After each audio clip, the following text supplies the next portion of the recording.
Yeah. It's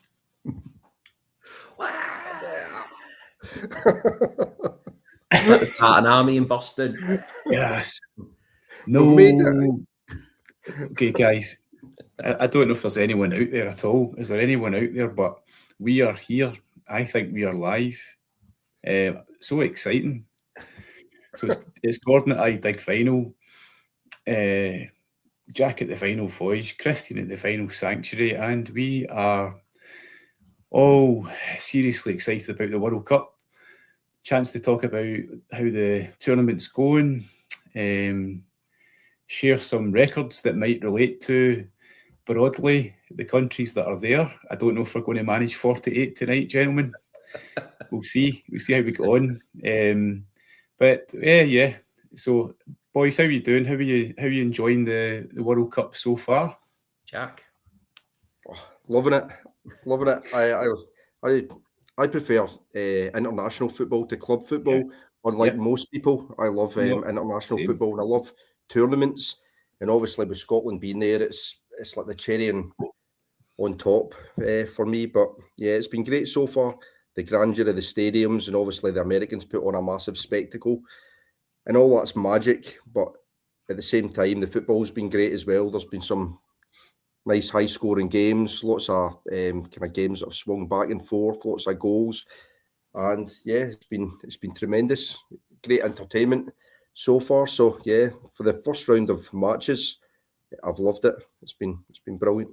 The only one thing for me is the nervousness that Scotland put me under. So normally, if I'm just watching a World Cup or a Euros and Scotland aren't there, I watch every game and I just enjoy the football. Whereas with Scotland being there, that kind of adds a different dimension. So hopefully I'll calm down for the Morocco game after we battered them 3-0, but we'll wait and see. Yeah. Fingers crossed. Wow, that's a scary thought. I don't even want to entertain that thought now. Christian, how about you? How are you enjoying the World Cup this year? Oh, very, very similar to Jack, and it's great, obviously, to be doing this live with you both tonight, gentlemen. I've been really looking forward to it. So, yeah, as Jack mentioned, you know what you want really from the opening games of a World Cup is lots of goals. You know, you want the teams to be going for it, showing a bit of willing. You know, they've got to get out the group ultimately. So it's nice to see teams trying to get off to a good start. I think, understandably, you've got nerves coming into play with a lot of players. You know, it's the first time for a lot of them they'll have been at a World Cup, and the whole spectacle of it, you know, billions of people watching all over the world, all the eyes are on you. So I do think there'll be a lot of nervous energy, but I think that the teams that you would most likely expect to get off to a good start have done so. I think there's been a few surprises, as we know. I think Spain would have preferred to have got off to a win, and Portugal and a couple of others. But I think overall, it's gone pretty much as I think a lot of people might have expected, with some of those bigger names, those more fancied names getting off to a good start. And there's been some great goals in there as well. Very, very well taken goals. Oh yeah. I don't know I don't really know much about sort of reports from people who are over there. I've heard sort of anecdotal stuff, and I've obviously watched some interesting interactions with the fans, but it looks very well organised. The stadiums are probably the best in the world, aren't they? The set of stadia that's over the three nations. Like you guys, the football seems to have been pretty open. There's been a lot of good games. I don't know, the one bit that's getting me is the timing of it, and certainly nothing you can do about that, but I'm finding it difficult to sort of maintain my job properly with watching games in the middle of the night. So that's been tough, and I've probably sort of stopped trying to do that. But and maybe like Jack, with Scotland there, and it adds a dimension that you could, in some ways, you could almost do without, because it's hope, it's optimism, it's terror, and then it's not even half time when you're watching a match. That Haiti game was a really brutal, awful watch, and you're doing that on your own. Certainly, I was doing it on my own in my house at 3 a.m. This was hard to watch, but we got our 3 points, so that in itself has been brilliant. Yeah, it was a tough watch, and as you say, I mean, I was in a similar position. I was frightened to death of waking up my neighbours. I was frightened to death of waking up the pet cat. I was frightened to death of waking up my wife upstairs, who was fast asleep. So it was one of them when the McGinn goal went in, I just had to make sure that there was no cheering whatsoever. I had to stifle it in here. It was cheering on the inside, put it that way. It's very hard to stifle a cheer, especially like kind of ecstatic cheer. Oh yeah. I don't even try. I went absolutely bush. I had my son would watch all the games with me. My daughter would watch the World Cup, and my wife will watch the World Cup with us as well. But yeah, we were going absolutely mental in the living room. But it was that last 15 minutes were just horrible. And I think I'm like an angry bear when I watch Scotland. I think my family are scared to come too close to me because I don't know. I get so nervous and I get so uptight about the whole thing that it's never fun. Denmark was fun. The Denmark game was fun, but hopefully we can get a bit of that over the next couple of days. But who knows? Yeah, right. Maybe we shouldn't. I can see Murdoch's appeared and he's talking about pillow biting. Yeah, I don't know if you can see that comment, but yeah, I can. Yeah. I have to, in a serious note, I do have to get prepared for. We'll talk about this a bit more, but the Scotland game tomorrow's got serious pillow biting potential. I think you need to think about this. Yeah. You need to think about that. At 12 o'clock, 1 o'clock in the morning, like and strong potential for that. So it'd be good to get any ideas, but hopefully that would be a happy problem. Yeah, I mean it's an 11 p.m. kickoff tomorrow night, isn't it, for Scotland, which obviously feels a lot more doable and sociable than a 2 a.m. kickoff. But it seems that hopefully, moving forward, that Scotland won't get too many of those very, very late night kickoffs. I mean, England have had 2 9 o'clocks back to back, so that seems to have worked out a bit better for England. But I mean, 11 o'clock. Not as bad as 2 a.m., but it'll still be very late for a lot of people. And I love the fact that you said moving forwards for Scotland. Oh yeah, I'm super confident. Like quarterfinals or something. I'm confident. I mean, ultimately, I think we were talking off camera a little earlier that it could have been a banana skin potentially, that game. I mean, it could have been one of those where a draw wouldn't have been terrible. It wouldn't have been terrible, but a defeat would have been a disaster. Let's be honest, if we had have got beat by them, but got 3 points on the board. Morocco and Brazil have dropped points already as well, which could go in Scotland's favour.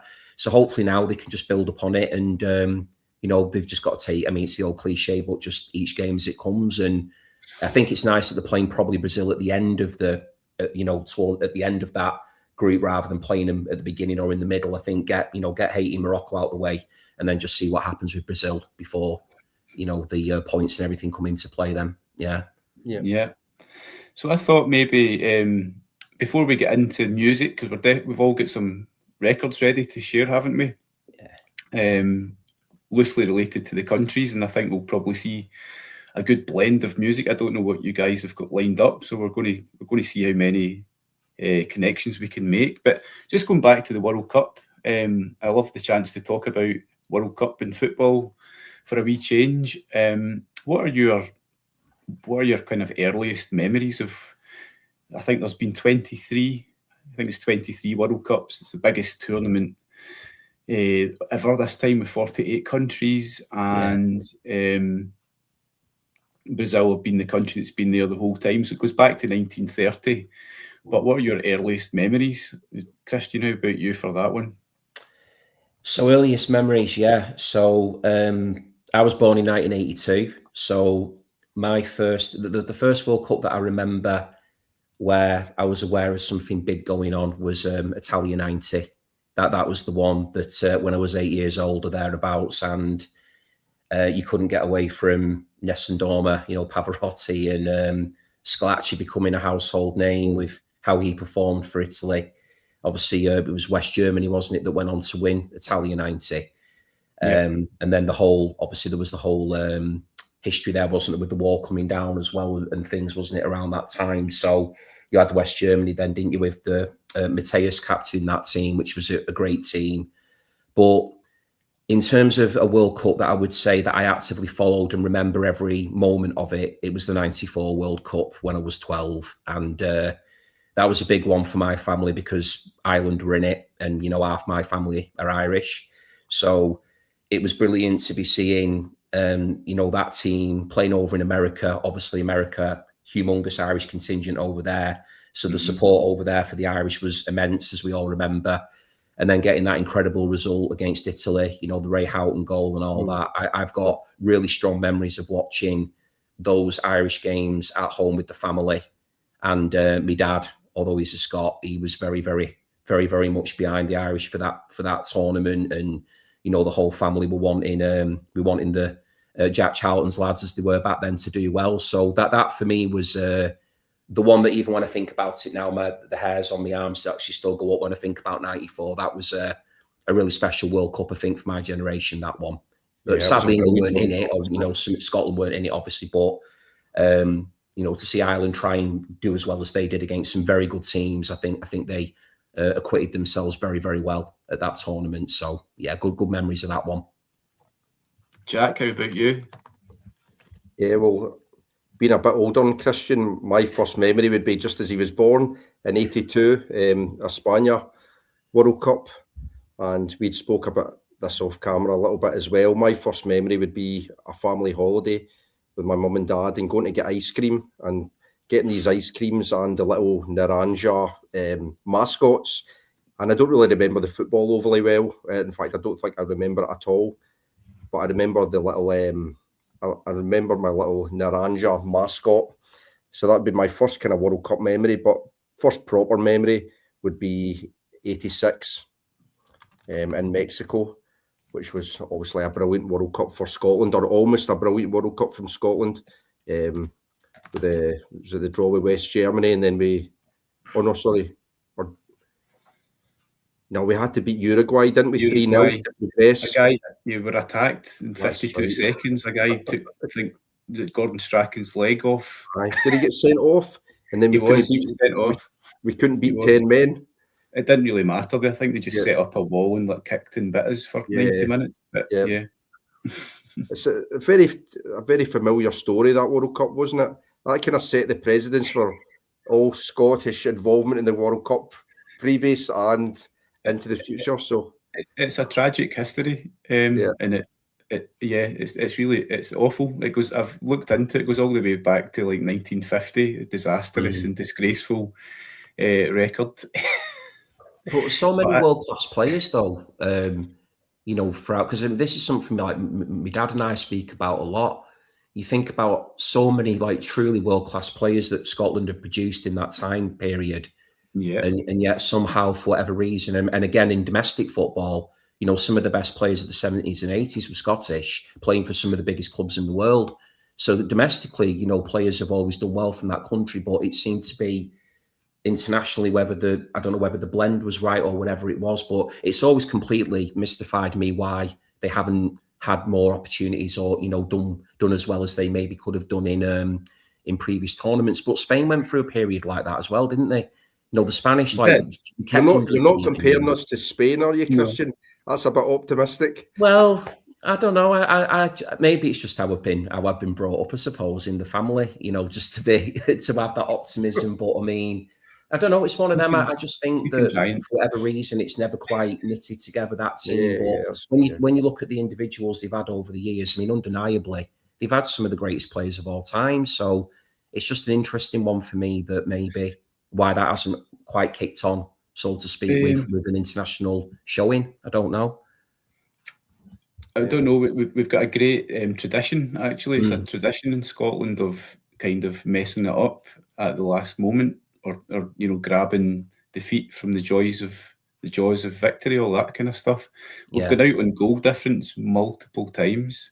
Way back in '74, I think we were undefeated and we went out. We just have amazing creative ways to not quite get it over the line. But funnily enough, we've won a game, so we just won there. So I think we're top of our group, So we're doing. That's typical Scotland. Sets us up for tomorrow against Morocco, who are I'm just going to quickly point this hat out. This was on my head in '98, and it's bringing back awful memories, to be honest. In fact, I don't know, good memories, to be honest, but Jack and I were there in France, in St Etienne, the last time that Scotland were in the World Cup against Morocco. And this hat was there, face painted. We went down thinking we'll just beat them and we'll go through to the next round and we'll just stay. I think we thought we'll just stay for a while and party, but we get pumped completely, horsed 3-0. So do you remember that first night over in France? Do you remember that first night getting into that bar full of Huddersfield fans? Yeah, yes. Huddersfield fans. Wow, Jack, that's actually a really interesting story. you must tell it. Come on, you must tell it. Just to pitch the scene though, France '98. What a vibe, by the way. In France itself, it was obviously so easy for all the Europeans to get there. You could effectively go there for like pretty much a couple of days, and you arrive in Paris. It's just this all like I saw one of the comments there from, is it Jesse? New York, the melting pot. Obviously that's Paris as well. Just everyone's there, total hub. But yeah, we drove down from Glasgow in a hired car. We're lucky to get it back, to be honest. I think that car, but I remember we decided to be going too far in the town of Beauvais, which is not far from Paris. But and we had to get the train down to St Etienne. But I'll let Jack pick that up and what happened in Beauvais. What, when we were in Beauvais, getting into that bar? I think is that what you mean? I think there was only one bar, and it was like in the town. It was only a wee small town, but it was absolutely jumping. You could tell there was like loads of English fans in there going absolutely nuts. And I think there was only like, was there 4 of us or 5 of us? And we were like, 5. We going here? Like, I don't know if this will go down well, because wearing kilts and stuff like that, and you've got a bar full of English fans, and you don't know obviously what way it's going to go, but obviously being Scottish, you're not going to do without a baby, and there was nowhere else to go, so we're like, oh fuck it, we'll go in and we'll chance our arm. So the minute we went in, we got, what was it? Come on, Jock, show us your arse, show us your arse, show us your arse, from like the whole fucking bar. So I was like, fuck this. So I had my pants down, kilt up, and then just to the full bar. And most of them were sound, weren't they? Most of them took us at a joke, but on the way back to our campsite, 90% took it well. There was a small contingent who wanted like a square go, who wanted a fight in the way back to the campsite. And to be fair to a lot of the England fans, a lot of them kind of stuck by us, and they were like, no, like they've come in, they've had a drink with us, and it's been a good laugh the whole night. So that's not happening. So it all turned out fine in the end. Oh, that's good. I'm relieved. I'm glad about that one. Because like you said, you were just up for the banter and up for the crack. I mean, they said to you to do it, and you did it. So fair play. That train on the way down, down to St Etienne was insane, wasn't it? With the Moroccans. It's completely packed. It was packed out with Scotland fans and Morocco fans. That's just pretty much what was there.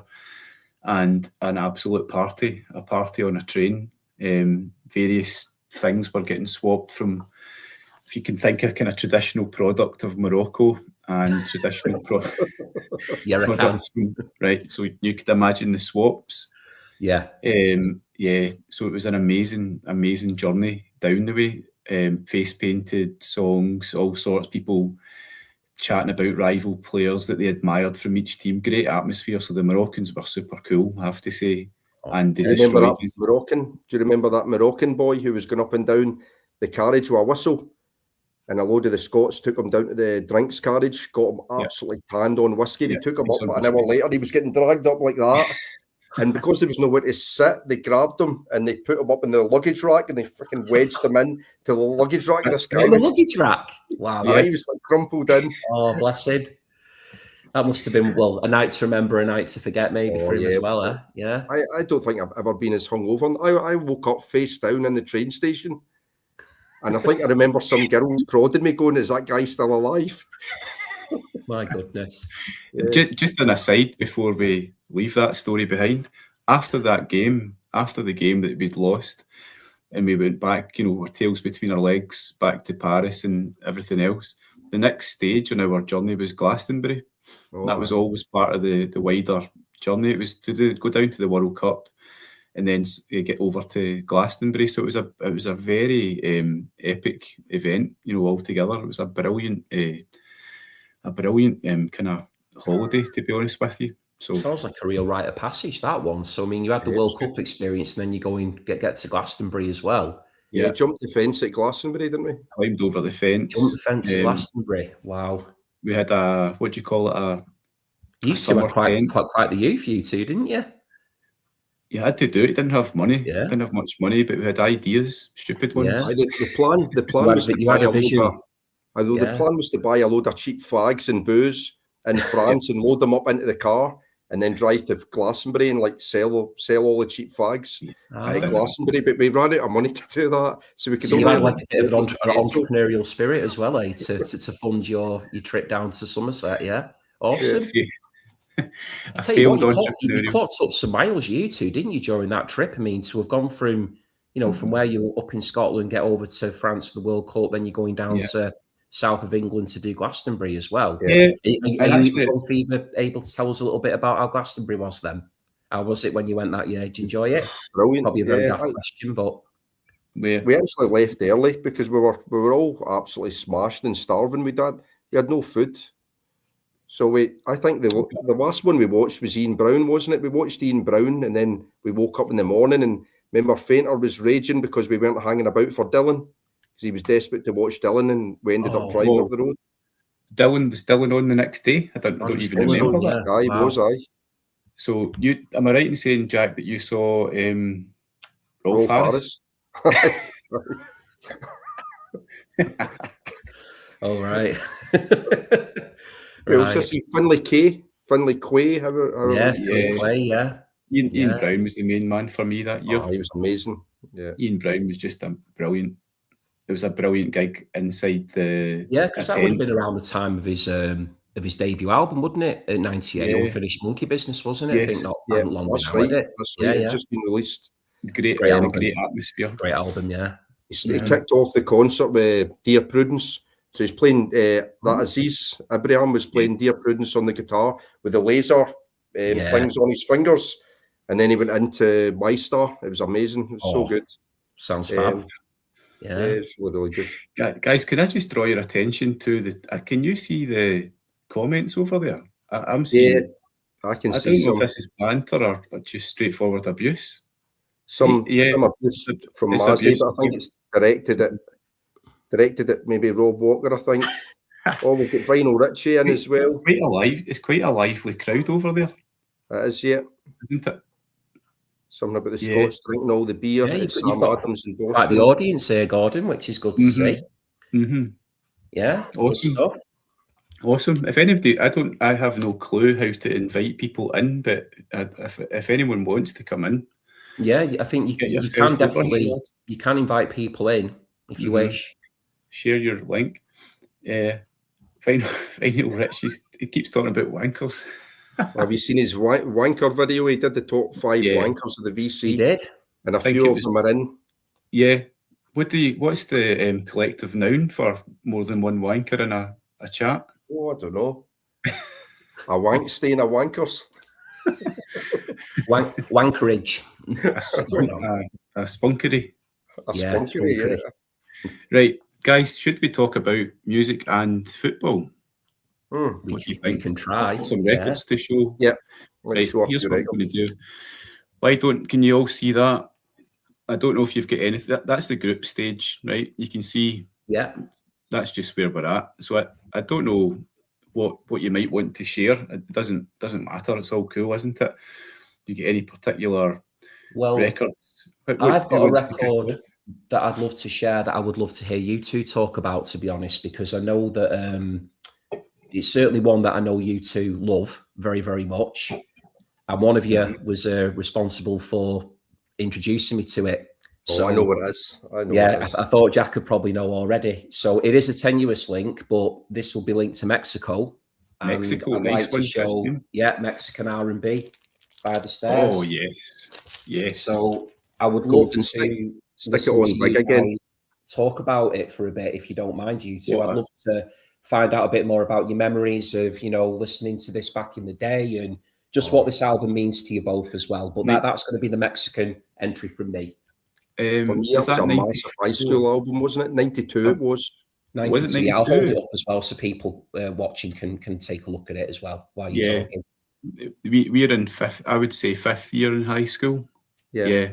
That album there was it was on cassette. It must have been cassette. It was played in the common room that we had in our school all the time. It was one of the really popular pieces of music in there. So we were right into that. This kind of neo-psyche garage kind of sound. Yeah, I think the best thing about that album was it was totally at odds with everything else, because if you think 92 you had Britpop, or the kind of beginnings of Britpop, and that was just doing the absolute opposite. It was looking back to 60s garage, and it's fantastic. Such an amazing album. I think it's quite unusual, isn't it? I just don't think Edgar Summertime, the songwriter, everything, the main songwriter, everything he's ever done's been amazing. You know, his solo stuff's been brilliant, and mega catchy tunes. I love that song "Laughter in Their Eyes" with the harpsichord, where it kind of goes into kind of garage psych territory. Yeah, it's amazing. Great album. Stuff like "Women Gone and Say Goodbye" on that one. So a lot of those big singles are on a lot of them though are on the 12 inches. See things like Flying Machine. Flying Machine's not on the album. Either is Russian. I don't think Russian Spying Eyes on the album, is it? No, but there is one called Russian R&B. The world Russian Spying Eyes, a killer track. Flying Machine. Flying Machine's like the Birds. It's just brilliant as well. But I think there's so much attention to detail. Like they're 12 inches. Those 12-inch singles are brilliant. I'm pretty sure Rob Walker has said that he'd got some of the 12 inches before. Was it Weed Boss? It was the big one, and it was a bit of a mixture of the last time. And yes, very much. Yeah, really cool. So you think for people tuning in then, guys, who maybe, aren't aware of the Stairs, so, if they're into the 60s psych, garage, all that sort of nuggetsy, type stuff, you would definitely recommend this one. Oh, yeah. I can't think any better. For me, that's the garage psych version of the Dukes of Stratosphere. That's better than the Dukes of Stratosphere. And, just brilliant album. But it's expensive, and it probably needs to be reissued. Because it's not mega expensive, but you're talking, probably £50-60 at least for a decent copy of it. It's not one that you see often, don't you? You don't see that too often on the VC, actually, I don't think. Well, I'd never seen it before until I heard Jack talking about it on his channel. And let's just say the way that he described it to me, I was just completely sold on it. And I think what was quite surprising to me was that, obviously with me being from between Manchester and Liverpool, and these guys being a Liverpoolian band, I was just really shocked that I'd never heard of them, to be honest. It was, especially from, coming out in the early 90s as well. But when I checked them out and I listened to the stuff, I thought, no, I'm going to have to get a copy of it. And everything you guys have said, I completely agree with. And I do think that the way Edgar Summertime sings, there's a lot of like Jagger in there at times and Van Morrison, and there's a lot of vocal affectations, but I think he does it very, very well. Yeah. And musically, as you said, I mean, it goes in so many different directions, a bit of psych in there, a lot of garage, and lots of jingle jangle in there as well. It's just a cracking album, isn't it? Yeah. Yes. And I think Edgar Summertime was he was in and about the Liverpool scene a lot, was he not? He's done a lot of different stuff. He's did like great R&B albums, soul albums. He did a really good electronic album I had on CD under the name The Masked Marauder. Ah, so brilliant. He's been around. He's his nephew. What's his nephew called? He's a drummer who's played with the Coral and the Laz. Yes. That was a connection. The Coral. Yeah. The Coral as well. Yeah. And I believe as well, I think he's played with Paul Weller, hasn't he, as well? Yes, he has. Yeah. So he's definitely got some, he's got some CV on him, hasn't he? That album that he did, was it Soothing Music for Stray Cats? I think it was his first solo album, or his first kind of big commercial solo album. That won the Mercury Music Prize, I think. Oh, wow. Okay. Brilliant. Yeah. So, yeah, very, very good. Well, I've been really looking forward to hearing you two talking about this one, because I know that it's one that you both loved from back in the day. And it's I've loved it ever since I've got my hands on it. I've not stopped playing it, to be fair, really. I really love it. It's great. And albums like that, I think, are because we were listening to that when we were about 15 or 16. So they kind of just get tapped into your sort of formative musical brain, don't you? Yeah. Which is that's a little bit like the World Cup. We were talking about earlier memories. They can all get sort of, I think, kind of lasered in at the same time, and that's what makes stuff like that pretty special. That sounds like it was a soundtrack to time in your lives, really. It was. It was like one of those ones that you think, right, we've discovered this. This is kind of our music. Is of the time. It's new, real. And then they sort of disappeared, I think. Don't think they really... It was a wee bit, it was also like a little bit underground as well, because everyone else was listening to like all the bands like Swed and I suppose Blur were coming through with was it Leisure, their early album? Yeah, that's the first album. Maybe the debut, I think that one was it. Yeah, Leisure, or an early one anyway. All that kind of early stuff is very different to Mexican R&B. So even though, like, for me, Mexican R&B was more like maybe early Whiteout, stuff like that. Yeah, I need to check them out. I know you guys have talked about Whiteout as well. I've not listened to them yet. Need to check them out. I've got one. Oh, yeah. For this one. Whoa. Johnny Halliday, one of Mazzy's favourites, but he couldn't get him on the quiz. What's that one? Le Mauvais Garçon. Le Mauvais Garçon is a screamer of a single. I don't really show singles very often in the channel, but I love this. And he just looks super cool there with his scooter and is it like a wee Harrington that he's wearing? We smoke. But yes, it looks very cool. Got like a bit of a James Dean sort of vibe. Yeah, definitely. So that's my one for France. That's a great pick. I'll need to listen to that one. Yeah, it's a really cool song. I really like it. Le Mauvais, I'm probably murdering the translation. Le Mauvais Garçon. So the bad boy. Yeah. How about this one then? This is I'm throwing this up for France as well. Oh yeah, I've never heard that album. So this is, do you know it, Christian? I don't think I recognise that. I know it, what it is, but I've never actually listened to it. So this is Gong and their album Camembert Electrique. Okay. So it's a wild one. The reason I know Camembert is French, but it was recorded in France. Okay. It's recorded in Normandy. You can see the guys here. Have a look. So this is good. Fabrique en Normandie. It says this is the part of the Canterbury scene. Who we got? So Kevin Ayers is here. Yeah. Right. Steve Hillage.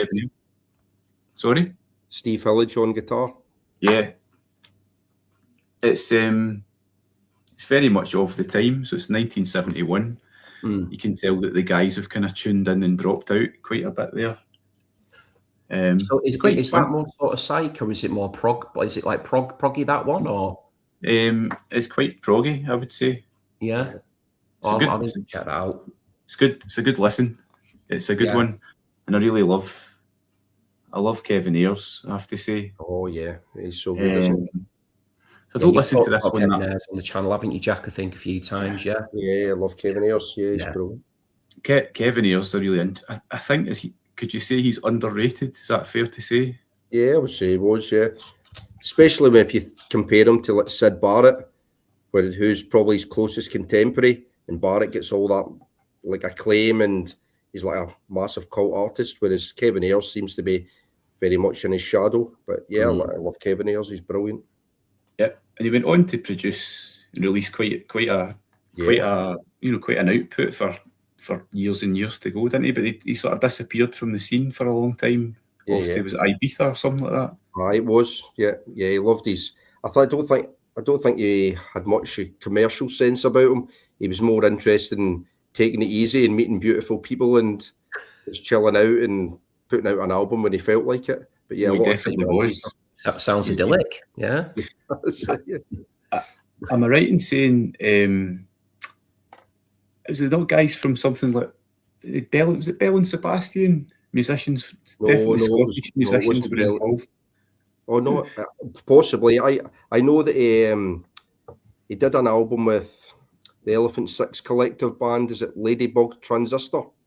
Oof, he did an album with them. They're really, really good. Is it the Marylebone Connection? Is that the name of the album? Their big album. But I'm sure Ladybug Transistor did an album with Kevin Ayers. You might be right. Maybe there's a Scottish band that did as well. I think there's a wee connection, but I need to check it out kind of later on, quite late in his career. I think there were Scottish musicians that were involved in doing something with him. Could be wrong. And I thought it might have been sort of Bell and Sebastian type of field. Could be wrong. I'll pull that up, lads. We've got a bit of Mexico, a bit of France. Looking on, what else? Look into we got here. Did you bring your records from Ecuador, Tunisia? No. I can go get it if you like. What you got there? Yeah, I've got. Well, I chose a band from Boston. So that obviously USA I'm going for now. With Scotland, England being based in Boston for the tournament or for the stage of the tournament, I thought that I would show an album that I think is one of the great debut albums, but I just think consistently from start to finish one of the all-time greats. So came out in 1978. I've got the Cars with their self-titled debut. So I just wanted to give that one a bit of love, and I wanted to link it back to Boston with us being on a World Cup theme. And very nice. It's been lovely reading in the press about how Scotland have been, endearing themselves to the Boston community. I believe they've already made some charitable donations, which was really lovely to read about. And I've seen some lovely stories online about going bagpiping at local schools and all kinds of stuff. So I just thought it was lovely to see the American and Scottish communities coming together. As they have done. But this album is just a great spin from start to finish. I'm sure everybody who's tuned in knows and loves this one to bits, but I think it's just one of those albums that, in terms of its consistency, just how solid it is, how well produced it is, the songwriting, I just think it's one of those essential records for me. So I wanted to show the Cars during this live tonight.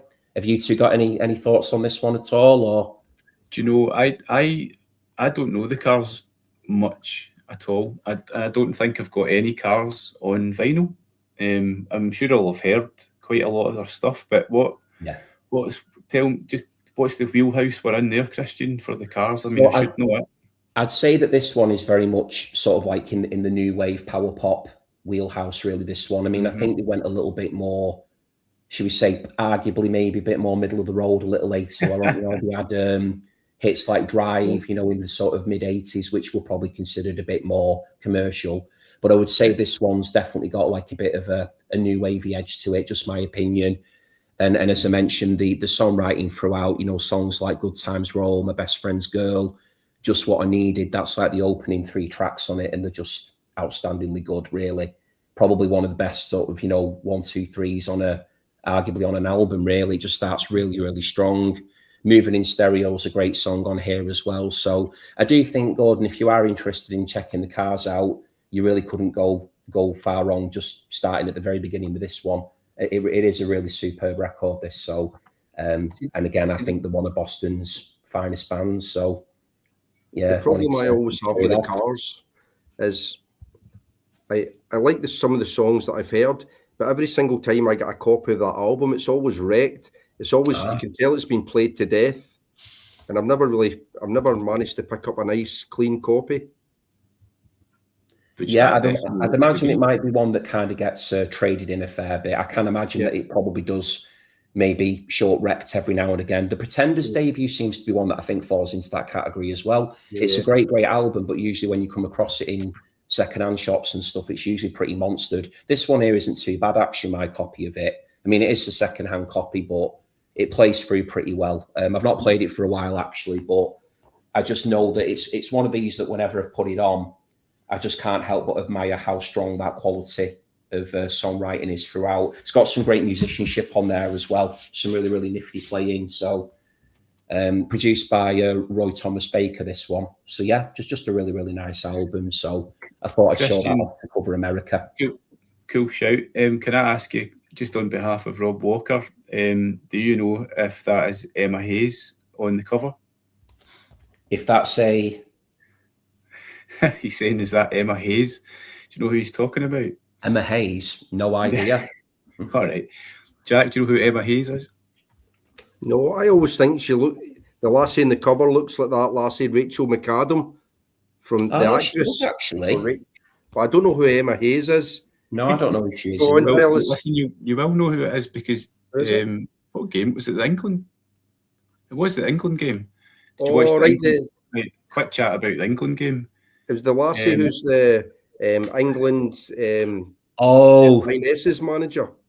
No, is Rob referring to the lady who was doing the tactics on the blackboard? Is that who he's referring to? He was standing in a kitchen doing it. She was just underneath a cupboard or something like that. But she was in a kitchen. She was literally like in a kitchen, like a modern kitchen. Yeah, what did they do? They gave her one bit of chalk. You know, like Sky Sports and all that. They've got the most amazing technology on the planet. They gave her a wee blackboard to put up like the day's specials. But that's Emma Hayes. And I don't know if that's her on the cover of that album. I'm not sure. I highly doubt it. But you know, Rob might know. On the Cars cover. No, maybe she did progress into football management. Rob also says he's wasted, which is I was going to say Rob's saying that he's wasted. Yeah, aye, that's you can't miss that opportunity to get him up then if he's had a good schwally. I don't know. I don't know how to invite people into this debacle at all. I'm sure there's people. Just put the link into the comments.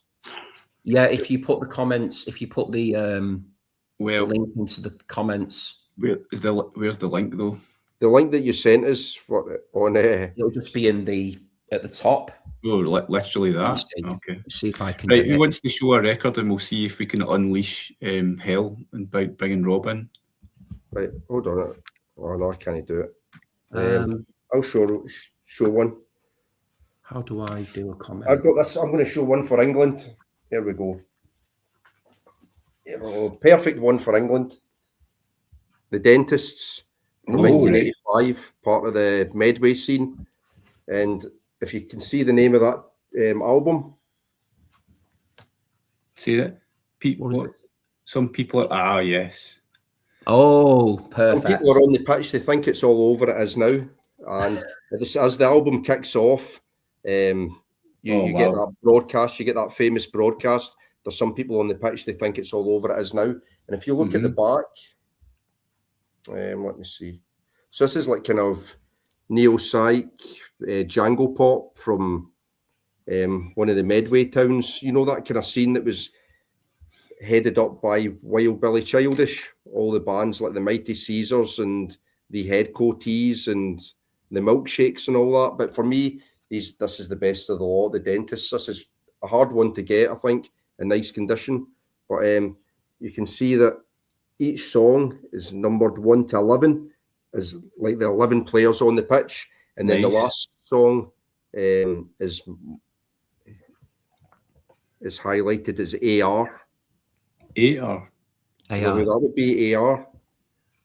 I take it that would be Alf Ramsey. Oh wow. Yeah, it has to be, doesn't it? Yeah. Listen, would it not be VAR? Because we have to go back and find English as you can get. I was either going to show this or Half Man Half Biscuit, because Half Man Half Biscuit have got loads of great songs about football, and they're so quintessentially English as well. But yeah, the Dentists are brilliant. This is a fantastic album. The only problem with this is it was reissued once, and the reissue is actually more expensive than the OG. So if you want to, you're better off going for the OG than you are the reissue. The reissue's mega dear. Yes, really cool songs on here. That sounds right up my street, that one. One of our psychedelic beakers is missing. Tony Bastable versus John Noakes.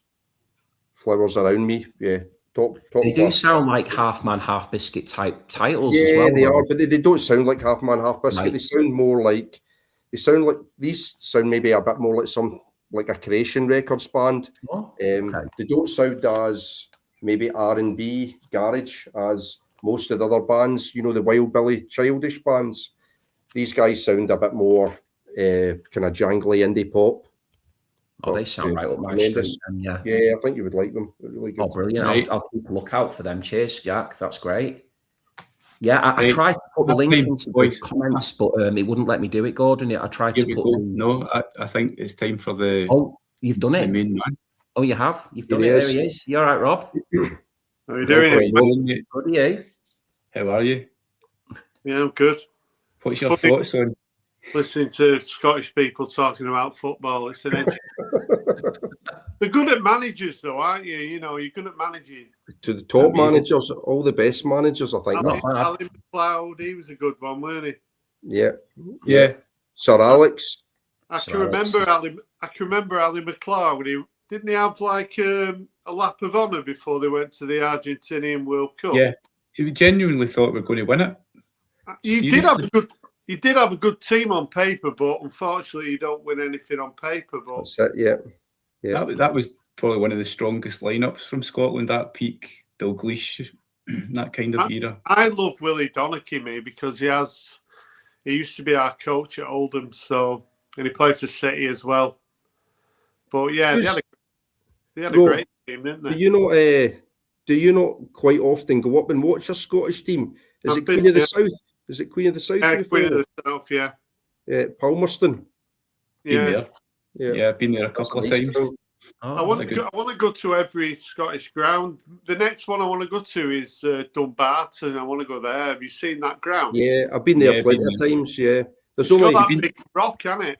Yeah, that's right, Dumbarton Rock. Right beside it. You got to go to Capello, Rob, Greenock Morton. Yeah, is that your team? That is Jack's team, isn't it? Both. Yeah. So directly across the river from Dumbarton, you've got Morton. And that's like an old traditional ground. Classic stadium.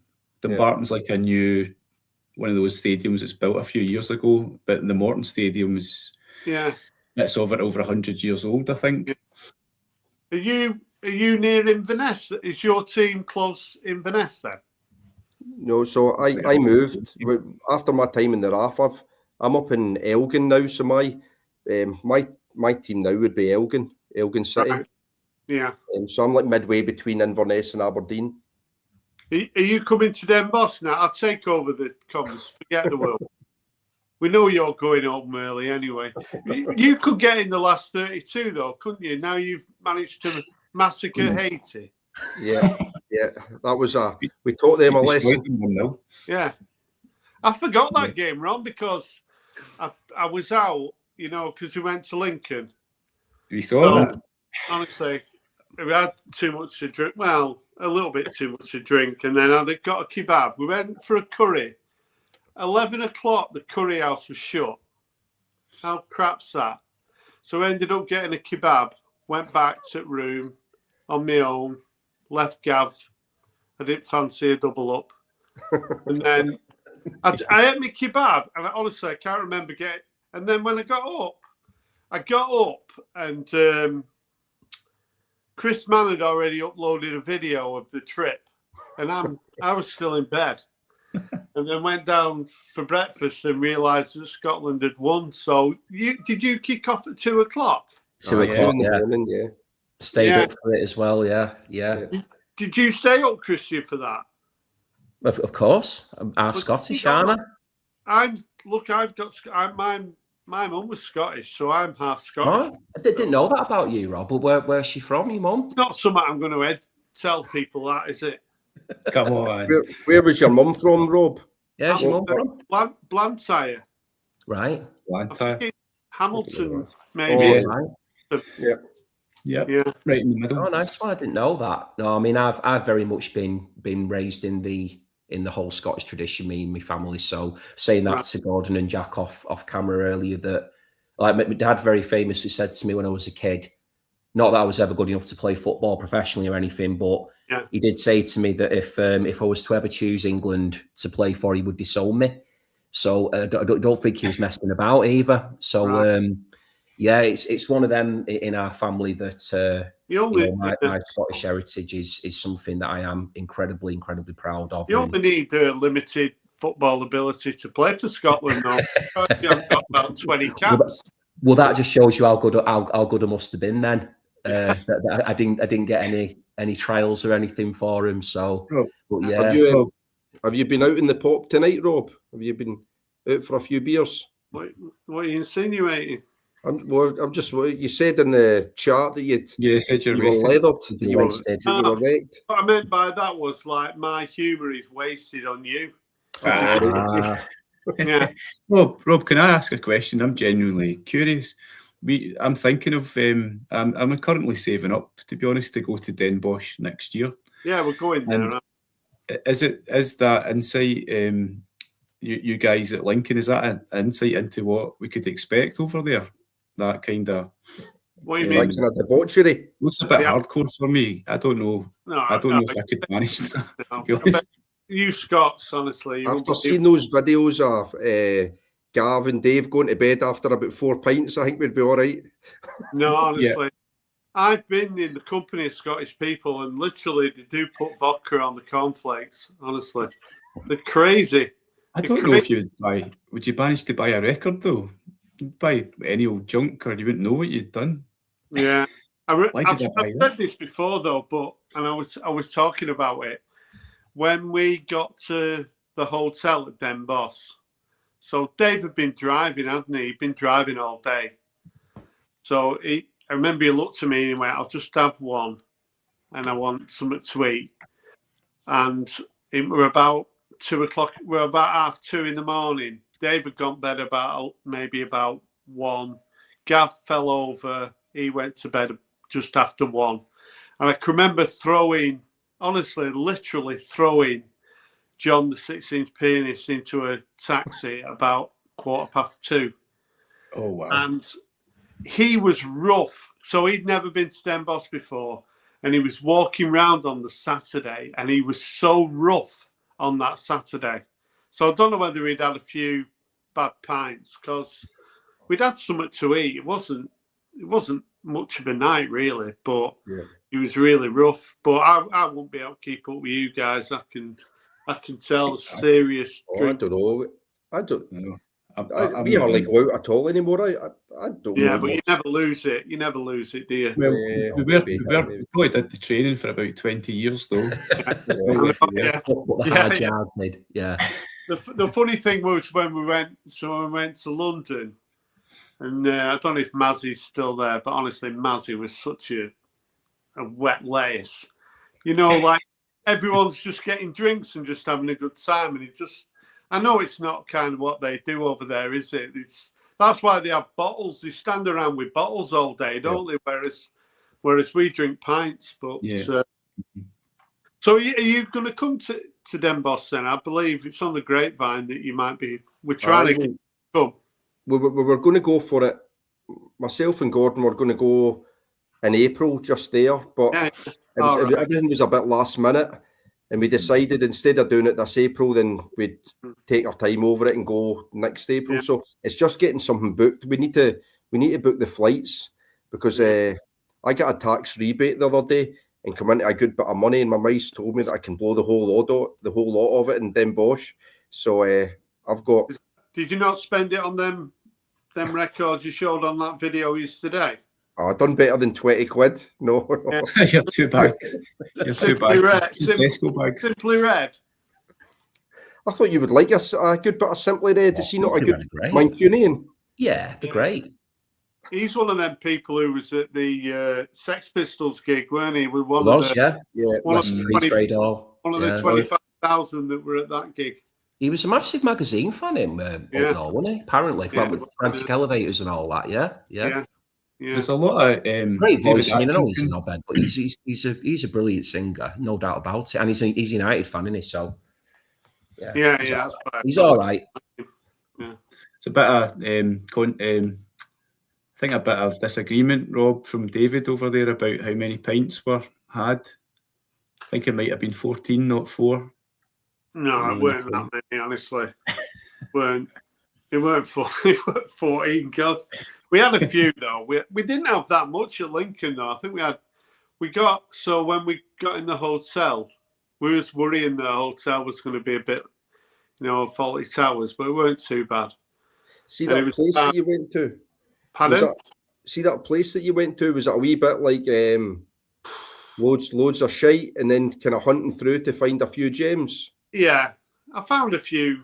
I mean, it's bad, really. I only spent £29, and I was looking through records for probably 3.5 hours. And one of those records was £16, and that was in the new arrivals. Wow. So I saved myself. They wanted £3 for a Top of the Pops album. I was looking at this Top of the Pops album. I think it had Davey Watts on it. That's why, the jam. The Kinks version. Yeah, well, it would have been more of a jam version, weren't it, by Top of the Pops? And I thought, I'll get that. And they wanted £3 for it, so I weren't paying £3. Yeah. But they had, honestly, if you want to get the full disc, see, I'm on a James Last kick at the moment. So if you want to get his full discography, then you're looking, they're £1 each. So is there about 160 of them, something like that? I think it's 163. Wow. Yeah. Oh, that's a sorry. good question. I missed them 3 out, but I've got one here. Hang on a minute. You gave away a tiebreaker question for the final there. I did. Sorry about that. I did. It was a tiebreaker in the final. Oh. Did you see that? Boney M. I like a bit of Boney M. That's my guilty pleasure. I like that. It had Boney M on the deck, giving it me. Oh, yeah. Hang on, look at this. Here we are. Yeah, I'm sure. Is that James? That's James Last, isn't it? It's got to be. You read it? Probably. As you can see, it's in its original sleeve. Yeah. the Emperor's New Clothes version. This is this is a German pressing. So German one. Oh, good. Well, he's German, isn't he? Is he German or Austrian? Yeah, I think he is. Yeah. Anytime I'm in Germany, I see tons of James Last albums. James Last is German. I think he is. Yeah. Add him to the mix there, James Last. To be honest, Rob's linked to like World Cup then. We've had a German entry for the World Cup theme now. I didn't see that one coming. We'll throw in James Last. Mm-hmm. I bought a Dutch record today. By a Dutch band. They're like Blind Buys. Do you want me to show them? Yeah, go on. Go for it. Hang on. I don't know. I've got one Dutch record in my collection. So I went to Sheffield today.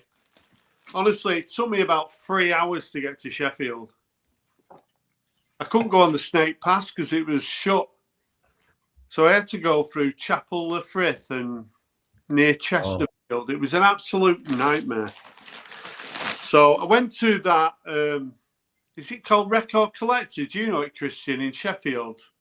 I've not been to that one. Midge might know it though because he's from there. Midge knows it. So I'll show you what I bought instead of doing a shitty video. So I bought this. Oh wow! Yeah. Oh yeah. So yeah. So when we were going to Lincoln, we were talking and he was saying what records, new releases have you listened to?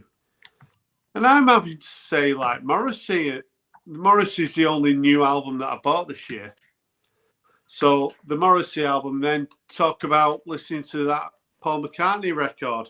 So the Coral is a band that I really like. You mentioned him earlier, didn't you? So, and I was watching on YouTube an interview with the singer, and he was talking about this. So I picked this up, and this were only £22. It's not bad for a new album. You know the thing I haven't bought that yet. Yeah. But you know the thing, I don't know if I can get over with that one. So I've not listened to any of it at all. But I've heard it's like a kind of, is it got like a bit of a reggae flavour to it? It's not reggae, is it? What's that? It's a little bit ska. There's another name for that. Rocksteady. Yeah, I think it's, and I'm like you. I'm not listening to that, but I've listened to a little bit, and I think, yeah, I'm having it. So Yeah. I bought that. That's one I would want. Sorry, it's turned into a vinyl finds video. So I bought this. Do you know this record? No. Cool cover. Don't know. Yeah, it's cool Who's cover. that? It's Brittany Howard. Oh, yeah. Oh, Is she not in Drive-By Truckers? No, no. Alabama Shakes. Oh, that's Yeah. the Alabama What a- Shakes. Yeah. What a singer. What a singer. Yeah, so this is a great Amazing. record. So this was only £18, so that's not a bad deal. I think it came out like 2 years ago, this, and I was streaming it. I never got around to getting it. So I bought that. Great I bought one. this. I don't know whether you'll frown at this. It's coming up that Canada are playing Qatar. Are they kicked off now? 11 o'clock, is it not? 11 o'clock, I think, isn't I it? bought this. Do you know this? No. Who's that? No. Lenny Kravitz, this. That's what I was going to say. I thought it was Lenny Lenny? Kravitz. Yeah. Is that a new album? No, right. Doesn't look any different. you Does know he what I got bought? age? Do you know what I bought? Buying all these CDs for dead cheap. I bought this for 33 pence on a CD. I played it at work, and I'm thinking it's amazing. And also, where I'm getting my hair cut, I was chatting her up, and she was saying her favourite singer is Lenny Kravitz. So when I go and I'm thinking of getting my hair cut tomorrow just to go in and see her again. I'm going to tell her that I've got this Lenny Kravitz. So this is so good. I think it's from 2018 or something like that. But she thinks he's dead cool. I mean, I'm pretty similar to Lenny Kravitz. That's what I was going to say. You should ask for a Lenny Kravitz. Well, like a double ganger. Like a double ganger. Uncanny. Lenny Kravitz should ask for a Rob Walker. Yeah. So I bought this greatest hits record. The Motors. The Motors, yeah. So I'm not a big fan of the Motors, but it's got Airport, Forget About You, and that Dancing the Night Away. It's got like 10 tracks on it. So it was £6. Yeah, £6. Right. Here's the Dutch group. They're supposed to be like the Dutch Talking Heads. Oh. I didn't know anything about them. I was reading about them. I've not listened to them yet. So they're called the Tapes. Do you know them? Never heard of them, no. I haven't heard of them. And they were like, I think they were £6 each, these records. Right. So they're from like between 78 and 81. That could be a really good I one. like that cover. Yeah, it's really cool. That's a cracking cover, that, yeah. And then Some very talking heads to them. Maybe I think this one's from 78. So when it says like the Dutch Talking Heads XTC, you think, I'll give them a listen. Yeah. So definitely. So sorry for doing the final finds. I was going to ask you, Rob, about the comments. That video, Rob. What happened with that Druffer column, Rob? Did you already own that, or did you just not fancy it? It was like, because that was a fab finding the link and that. Yeah, I know. I didn't even look at it. I've got a few Drury column records. Yeah. And in the comments, people were saying, I think Harris as well. Oh God, yeah. Don't call him Harris. He's called Dave. So Dave was saying. I called him Harris. Yeah. Yeah, it's called Dave. So Dave was saying that I should have picked that up, and you mentioned that as well.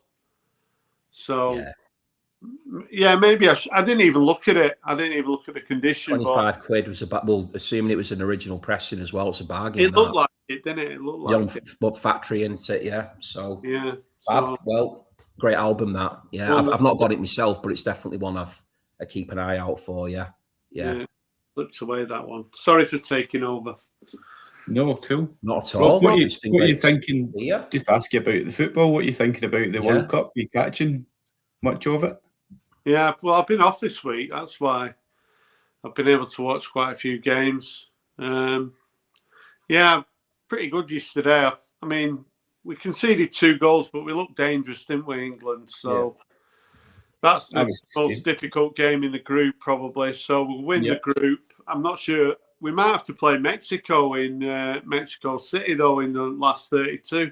That won't be easy. That would be a hard game. Yeah, that'd be a really hard game. What about Scotland? Who's it looking like you're going to play? Because you should get through, but you might not. But you might. I think if we sneak through in 3rd place, I think the most likely team we play is Germany. Germany, who would cuff us? I think. Yeah. I think we need a point, though, don't you, to get through? I'm not too sure about this. Yeah. The thing is, see, with the other two teams drawn, if you were to get a point off of one of the others, you probably wouldn't finish in third place. No. Good chance to finish in second. I mean, they've got 3 points on the board, and Morocco and Brazil have already dropped points, so there's a good chance they could go through in second place, couldn't they? Could second. If we go through second, that will change it, obviously, who we might play. I think you play the teams that you play through in second place is teams like Sweden, potentially Sweden or Japan. And I know we played Japan before and they beat us 1-0, and we probably should have beat them in that game, but I think they were missing about 8 first-team players, so I don't know. Anything's a bonus for Scotland. Obviously, we're not one of the teams who are in contention in the slightest, but to be anything's a bonus if we get an extra round. And tournament football, though, ain't it? I mean, at the end of the day, who's everybody's penalty decision, a red card, a VAR overturn, whatever. There just could be one incident that happens and it could just flip the whole game on its head. It's one of them, isn't it? Anything can happen in those types of games. It could just be, grab a goal, just defend the goal for most of the game, whatever you got to do just to get over the line. Absolutely. It's one of them. It can be very difficult to predict. Is that Gary Neville who sat there? I can't quite see. Neville. Who's everybody's tips for the trophy then? Who's going to win it? See, before you do that, David Atkinson is asking Rob to say welcome back to the channel. Oh, yeah. What's that all about? What's that for? Welcome back to the channel. Oh, yeah. Good one. Yeah. I was a little joke that we were just doing through the Lincoln trip. Because we all love George Pryor, but when George starts the video, that's what he says. So, have you noticed though with George's videos that he's pronouncing that even more every single time? So before it was welcome back to the channel. That's why I'm doing it. Welcome back to the channel. Yeah. So right. So what are you saying, Jack? Who are you thinking your tip for the tournament? I don't know. I'm going to go for Germany. Germany for the trophy. I actually do think England have got a serious shout at it. See, looking at that squad, that's what I was thinking. Watching the substitutes coming on, what a team, what a squad that is. Now, I would be perfectly happy to see that, but I don't know if I could handle the commentators. Oh, it's the back four. For me, that back four is not good enough. It's not good enough against better teams, I don't think. Going forward, brilliant, but not good enough at the back. What do you think, Rob? I wasn't overly impressed with France. In the second half, I think France are probably... I think they could win it. But there's probably 6 teams that I don't think Brazil are. No. They were 5th in qualifying. They won 8 out of 18 games. Say that again. Brazil won 8 out of 18 games in the qualifying. They came in 5th. Yeah, not your typical Brazilian Ecuador and that came above them, didn't they? I think it's the usual suspects. The usual suspects can win it. Yeah. There's no dark horses this year for me. So I think the only dark horse maybe would be Japan. I think Japan have got a good team.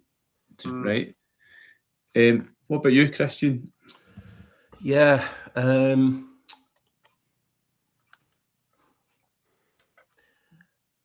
do think Germany have all. You can't ever write Germany off, can you? They are one of those teams that even when they've not got a particularly great looking squad on paper, they just always seem to get it together, and they just know how they just excel at tournament football. They're very good at getting over the line. I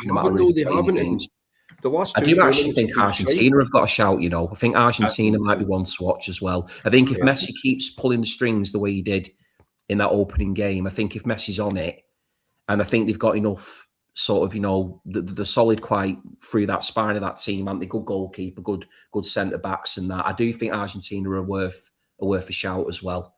Yeah. But I'm still not 100%. I think I'd need to watch a couple more games before I got a better idea of Well, I'm delighted. I'm going to bring in a correspondent from Portugal. Oh, from Portugal. Hiya, Bruno. How's it going, guys? How you doing, Hey, man? mate, you okay? Bruno. I thought you guys were missing the Portuguese guy in your Yes, delighted. How you doing? How you doing, Bruno? Good to talk to you. I'm okay, man. I just wanted to say that I absolutely hate football. I haven't watched a single game. I'm going to be honest. Superb. I haven't You're in watched the right a place. single game since 2015. I'm not kidding. So, oh gosh. You're frozen at the minute. Oh, no. That's cool. Wait a minute. Let me see if I can bring you out and back. Yeah. How's that? There you go. Yeah. Can you hear us? Yeah. So my you hate internet football? is constantly going ups and downs. Supposedly it was to be better, but it's still gobshite, to be honest with you. I bet Now you've I got some can hear super you cool. Yeah. So Are you guys what- seeing me and hearing me as well? Oh, you got some cool records to show off, Bruno. yeah. I've got some things in the background. You've got an amazing selection of music from all over the place. They One of the seem more things I than like. they are, to be honest with you. Yeah, really, really cool stuff. Cheers. I'm really proud to still have under 1,000 records. Under 1,000. Under 1,000. Yeah, it could have gone way more than that, but the purchase helped to get it smaller. Right, this is a daft question. Do you guys know exactly how many records you've got? Do you keep that pretty meticulous? Do you? I know some of you. Yeah. Only through Discogs, though, because I've got them catalogued on Discogs. So I've probably got about maybe probably about 1,200 albums and about 300 singles, I think. Like 7 inches, I think. That's probably about the split. It's about 1,500 in total. Right. Wow. Yeah. That's good.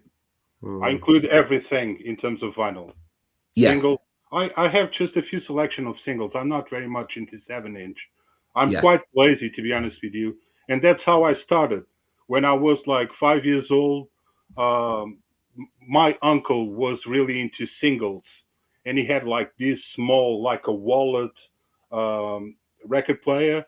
Yeah. And he used to play like some stuff that were on the top of the pops back then.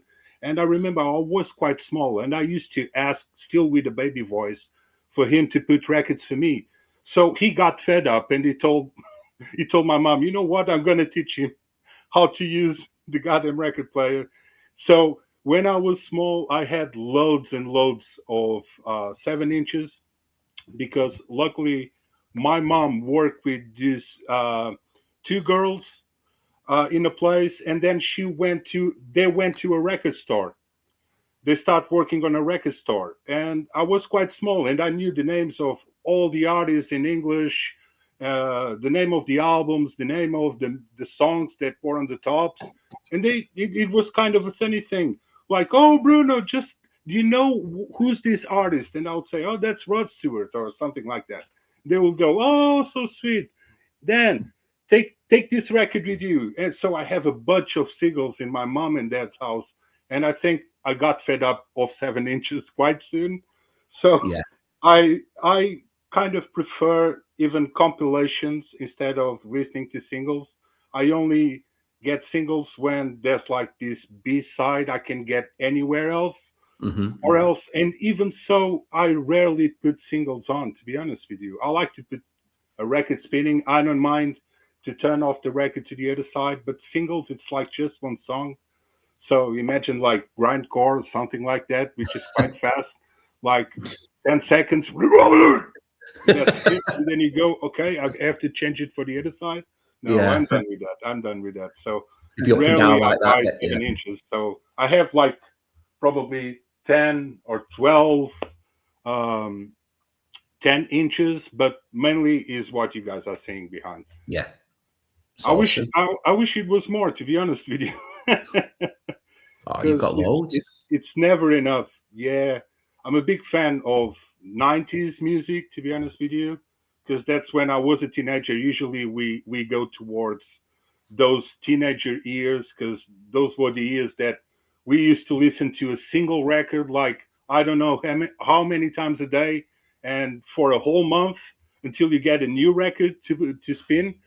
So there's lots of stuff. For example, in terms of grunge, I only have Nirvana and a few Pearl Jam, the ones I like. So I have nothing from Stone Temple Pilots, which I love. I have nothing from Alice in Chains, nothing from Smashing Pumpkins.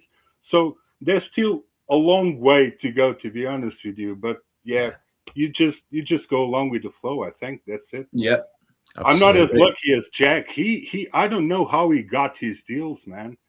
Oh, he's incredible. Jack's like the king of that cost £800. I wish. Yeah.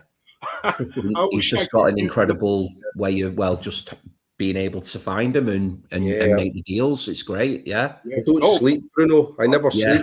I'm on my phone like this, scrolling on my phone, honestly, for hours. I've got no other life other than to find records at the moment. Jack, can I ask you? A bit worrying.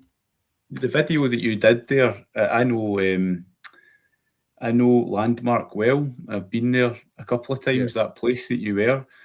But I'm just curious how you managed to secure that, the person so perfectly to jump out of Landmark to get 2 carrier bags of records. And did you just go back in and continue to enjoy the attractions in Landmark, or how did you manage that? I've got to be very careful what I say here, because I don't want to incriminate myself. You're I'll right. tell you about that off camera, because we'll go off cam. There was We'll take a hydration break there, guys. A hydration break. there was a few points to that video that I left out where I did have questions there. I hope everybody's remained safe. Basically, what I did was I dropped the bags back at the vehicle, and then I went back in. But did you or did you not break into a house? No, I didn't break into a house. The lady who I bought them from was actually from Blair Gowrie, which is like in the middle of nowhere. And because after we'd been corresponding for a while, she'd said to me, if you're on her marketplace thing, she had it set to Aviemore. And so I said, I can pick them up at Aviemore at some point. And she said, I'm actually in Blair Gowrie. I used to live in Aviemore, or I don't know if she worked in Aviemore, but she said to me, if you're ever around Aviemore, I can drop them off. And it just so happened that I was going down to the theme park. However, I'll tell you about that off camera, because I'm going to incriminate myself. No, you're okay. You've probably said it. Put it this way, I'll say one thing: I wasn't there with my family. No, I don't think I was there with some kind of mystery fancy woman or anything like that. I just wondered if you were going around these theme parks on your own. I did kind of worry about that people thought I was going about with a camera in a theme park full of kids, and I did kind of. That's okay. I've joined the dots. Right, guys. I wanted to ask you just this football and vinyl thing. I thought of a connection, by the way, for Portugal before Bruno had come in. Do you guys know it's a Beatles one? Do you know a Beatles song that you can connect up with Portugal? And if you want, I'll tell you. I'll give you a clue. It's the album easy. Help. Yeah, that's easy. You know what I'm talking about? The Beatles. I think the story goes Paul McCartney was in a hotel. Oh yeah. The Beatles never came to Portugal. Never went to Portugal. I'm not in Portugal. But he stayed there a few times, even with the Beatles.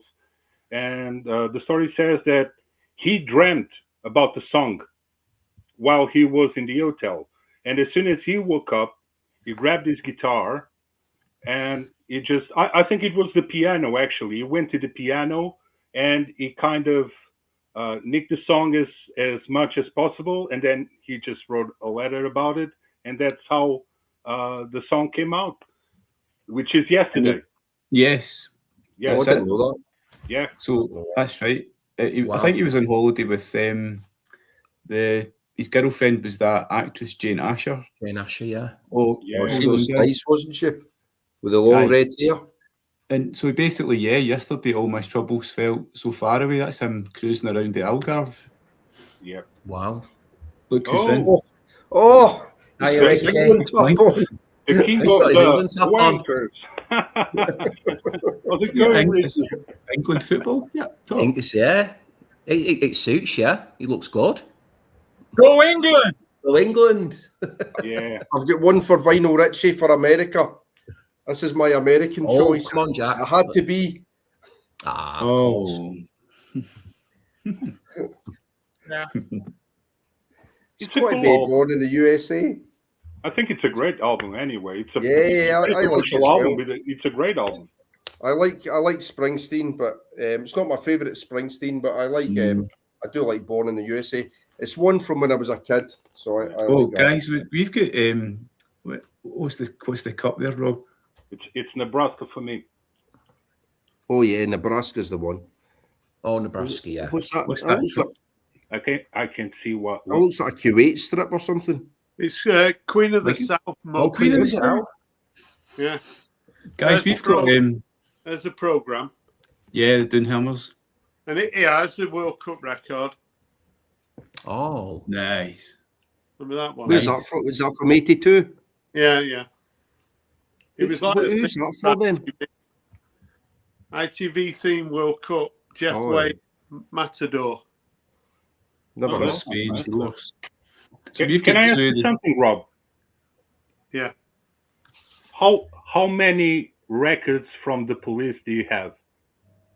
Not enough. Different editions. Yeah.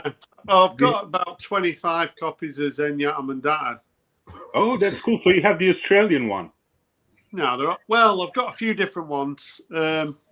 Like a Dutch one, Japanese, various ones. A lot of them are just like, if I see one, I have to give it a good home, because Yeah. you see them lying around for £2 or £3. So I just Right. buy it. How many Zenyatta countries, Mandata, how many is it countries your in the World Cup favourite? have you got, please? Have you got that album pressed in of countries in the World Cup? Yeah, Of your 20 odd, how many have you got? yeah. If I had 48, that'd be good, wouldn't it? I've got honestly, the World Cup. Some of them countries I didn't even know existed. I don't even know. And Italy still couldn't qualify. No. well, Bosnia put them out, didn't they? Bosnia Yeah, knocked yeah. them out in the Wasn't playoff. it? Yeah. Bosnia were good for that one. They were miles They were. better than I only Italy. have this Oh, one. that's a good one. Is that wanker there in the bottom? Yeah, Richie. Yeah. This is There's the two Australian there. one. Two of the Oh, biggest mine's wankers also. in the VC are out in the 6 here now. I Yeah, had my YouTube channel open. I couldn't figure out how to turn it off. Finally, I was hearing like an echo. So yeah. Richie, Sorry how you about that. doing? You have this one, Rob. Which one's that? Oh, which one It's is the that? Australian Tour edition. All right. I don't think I've got that one. No. The No. Zenyatta Mandata.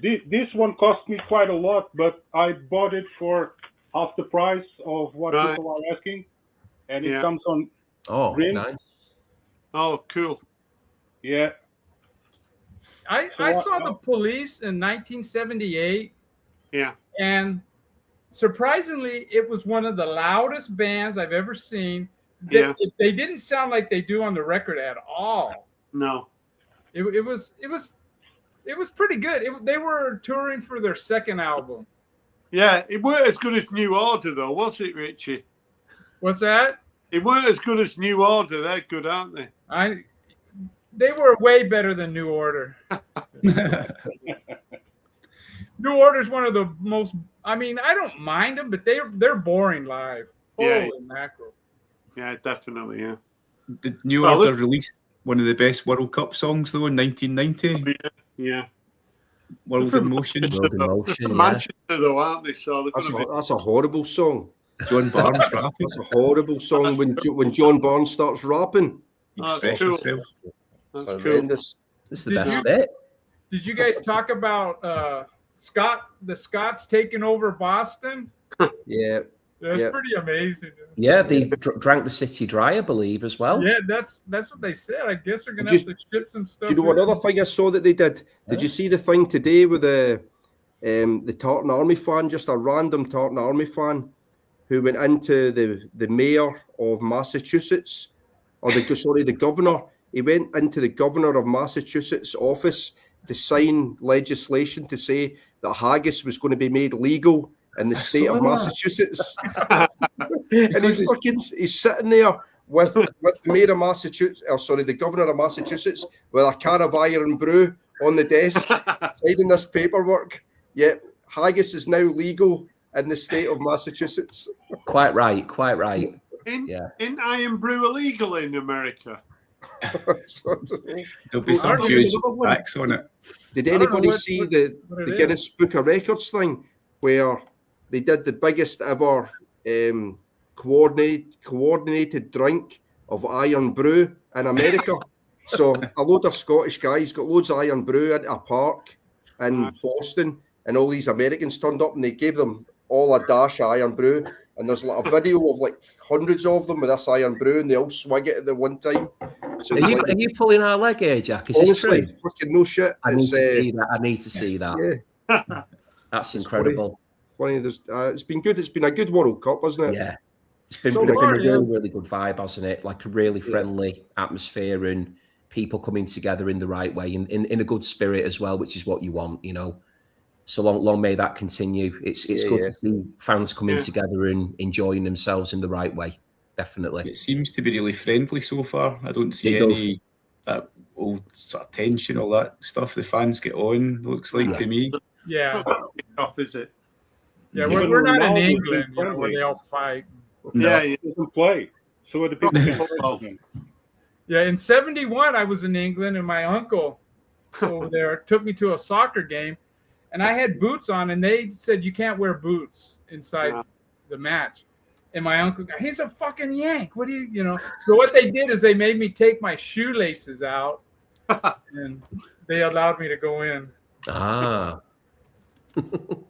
But there were a couple of fights during the match. Yeah, sadly does happen sometimes. What do you guys think of all the shots England made towards the goal? Oh yeah, that was crazy. Man, that goalkeeper was busy. He was great. He was outstanding. 10 minutes, wasn't it? 10 minutes of just bat on that. It was like brutal. That could easily have been about 6-7, 7-2, couldn't it? I mean, he kept them in the game, didn't he? At 3-2, really. He was incredible, wasn't he? Really, made about 4. I mean, I think he saved like 3, like within less than a minute. It was crazy. Yeah, you don't think though that Croatia, that looked like a weak Croatian team compared to what Croatia were. Yeah. When Modric was nowhere near what he was obviously 10 years ago. Giving away the penalty, and he was even giving away. He was giving away the ball, which he never did in the past. Yeah. You keep saying that. You keep saying that. They were a fucking great Croatia team. That it was. Again, Scotland beat them. Scotland beat them in 2024. We beat that Croatia team 1-0. That's how bad that they've become. Like that's not a classic Croatia team. I was impressed with Kane. Yeah, he did very well. Here's a question for you. How good were America? They were good. It's to be determined, that game they were really good. Yeah, their reputation is they're good at attacking, but man, they got a lot of holes on defense. They got to score a lot because they're going to allow the other team to score a lot. That's their reputation. But I don't know. I was really impressed with them. They were really quick. They moved the ball dead quick. How many did they? Who was it they played again? They won Paraguay. They won 4-1, didn't they? See, that's right, the thing.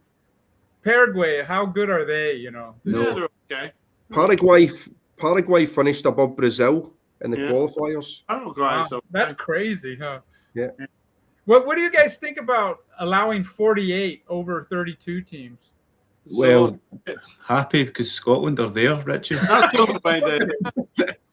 didn't make a difference for us, Scotland, though. We finished top, didn't we? There's been lots of arguments about that because Yeah. in the English media, or the British media, I should say. It's been Yeah. highlighted a number of times that more teams have been allowed in, and it's benefited teams like Scotland, and it made no difference to Scotland. For once, I we like actually finished top.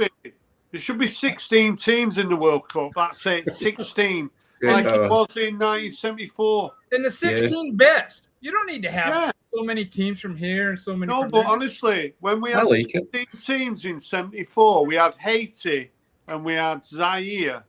That's right. So, but Congo. there was a lot of countries that, I mean, England weren't there in 74. We had to watch Scotland, didn't we? That's right. That's when we were undefeated and we get put out in Some of 74. these teams have been good. Democratic No, but there's more been good. countries in the world now, isn't there? There's like 9 countries out of Yeah. Yugoslavia, I think. I wasn't watching soccer or football in 74. I was too busy getting fucked up and eating You're not allowed pussy. to say soccer on this stream. You got to say It's football. football. Football. It's Fitbar. Football. What do you reckon to VAR? I think VAR's been terrible in this tournament.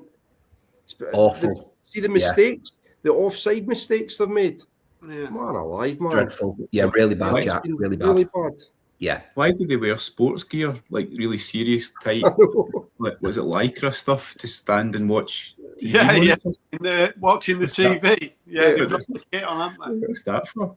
they? Yeah, that's stupid, that, isn't it? Is Yeah, I anybody gotta- getting I any gotta Japanese take off. records? Do you know this one? What you got? Anyone know that? No. I know that. No. Who's No. that? Kind of New York Dream Pop. But I say No. Japanese because the lead singer is a Japanese lassie. I can't remember what her name is. But Right. they're called Asobi Sexu. Never heard of him. They're No. really, really good. This is from, I think it's from I'll get someone from Belgium. 2009. Gee, New York no. Dream Pop, like kind of touch of psychedelia. It's dead poppy, dead catchy. That sounds But, great. Yeah, it's really good. You love that poppy stuff. I do Yeah. love the poppy stuff. But she sings in Japanese, which I like as well. Some Yeah. of the songs are in English, and some she sings in Japanese. But it's like really cool, New York kind of Never indie heard of with it. a Japanese I'll twist. check that out, Jack. That sounds Yeah. great. Yeah. This one's called Citrus. Really Right. good. Okay. I've seen Great someone artwork. showing that record quite recently. Can't remember which channel it was, but yeah. Richard's Oh, final tap Oh, house Bruno, did they? says he saw them live. Oh yeah, yeah. I Saw think them. he does like them. Mm-hmm. Who's that? What's Kelly? that, Rob? Is Belgium. that Rob? Belgian This band? is, so this is Belgium. Belgium. This is Telex. Tell This me. is so I got this from that record shop in Spalding. So this is a record that was 16 quid. And this Right. was in the new arrivals. It's like from 79. It's electronic, a little bit sort of craftworky, but more commercial. But it's pretty good. So Yeah. Okay. yeah, That sounds up my street as well, actually. Yeah, it does have a bit of a Yeah. craftwork look to What- it. yeah. what But year is they do an electronic version of Rock Around the Clock, which you've got to listen to. Wow. Wow, mind boggles. I'm gonna check it out. So When yeah, I think of Belgium, I What think year of that is it? band. Do you remember the band Deuce? Oh, Who? they were great. Great band. They're a good band. Yeah, they were Yeah, excellent then. Yeah. It's spelled Who? like Deus. Deuce. oh Yeah. yeah, Douche, yeah. Oh, Yeah. geez. Yeah. They were superb then. Yeah. Yeah. Yeah. So I have to show a Portuguese record. Is that it? Yeah. Anything, Yeah. any country at all, Bruno. No. This is Primitive Reason. This Oh, nice. this came out in 1995 only on CD, and this is quite cool because the basis of this band, in terms of sound, is reggae ska, which was something that back then I was only listening to hardcore and I didn't care about. But they were playing live everywhere, like in Lisbon, and they were selling out every single show, and people were going mad for it. So when the CD came out, my friends were like, Bruno, you have to listen to this. And I was like, man, I don't like reggae and ska. No, listen to this band. You have to listen to this band. So what these guys do is, in a single song can go from reggae to Afrobeats, and next they go to metal, or they come back to ska, and it works. It kind of works. They have a saxophonist in the band, they kind of finished this lineup. Only record the first 2 records, and this is like the most iconic one. It's called Alternative Prison, and the vinyl just came out last year for the first time because they reunited to give 2 shows, and they sold out. One in Lisbon and one in Porto. They both sold out. Everybody went to see them. And this was because they're like the United Colors Benetton band. So the lead singer is from US. And when they did the band, he was studying in the university back then. The drum player, he's from this side. He's from UK. I think he's a Londoner. And then you have the sax player is also from US, but he stayed in Portugal and he kept playing like with jazz musicians and all that stuff. And then the only guy who was Portuguese, I think it was a guitar player, and he was the only one who didn't come back to play in this last gig they did. But the bass player, which became the vocals later on, is Spanish. So this mixture of nationalities, although they assume themselves as a Portuguese band. And is this a 90s band?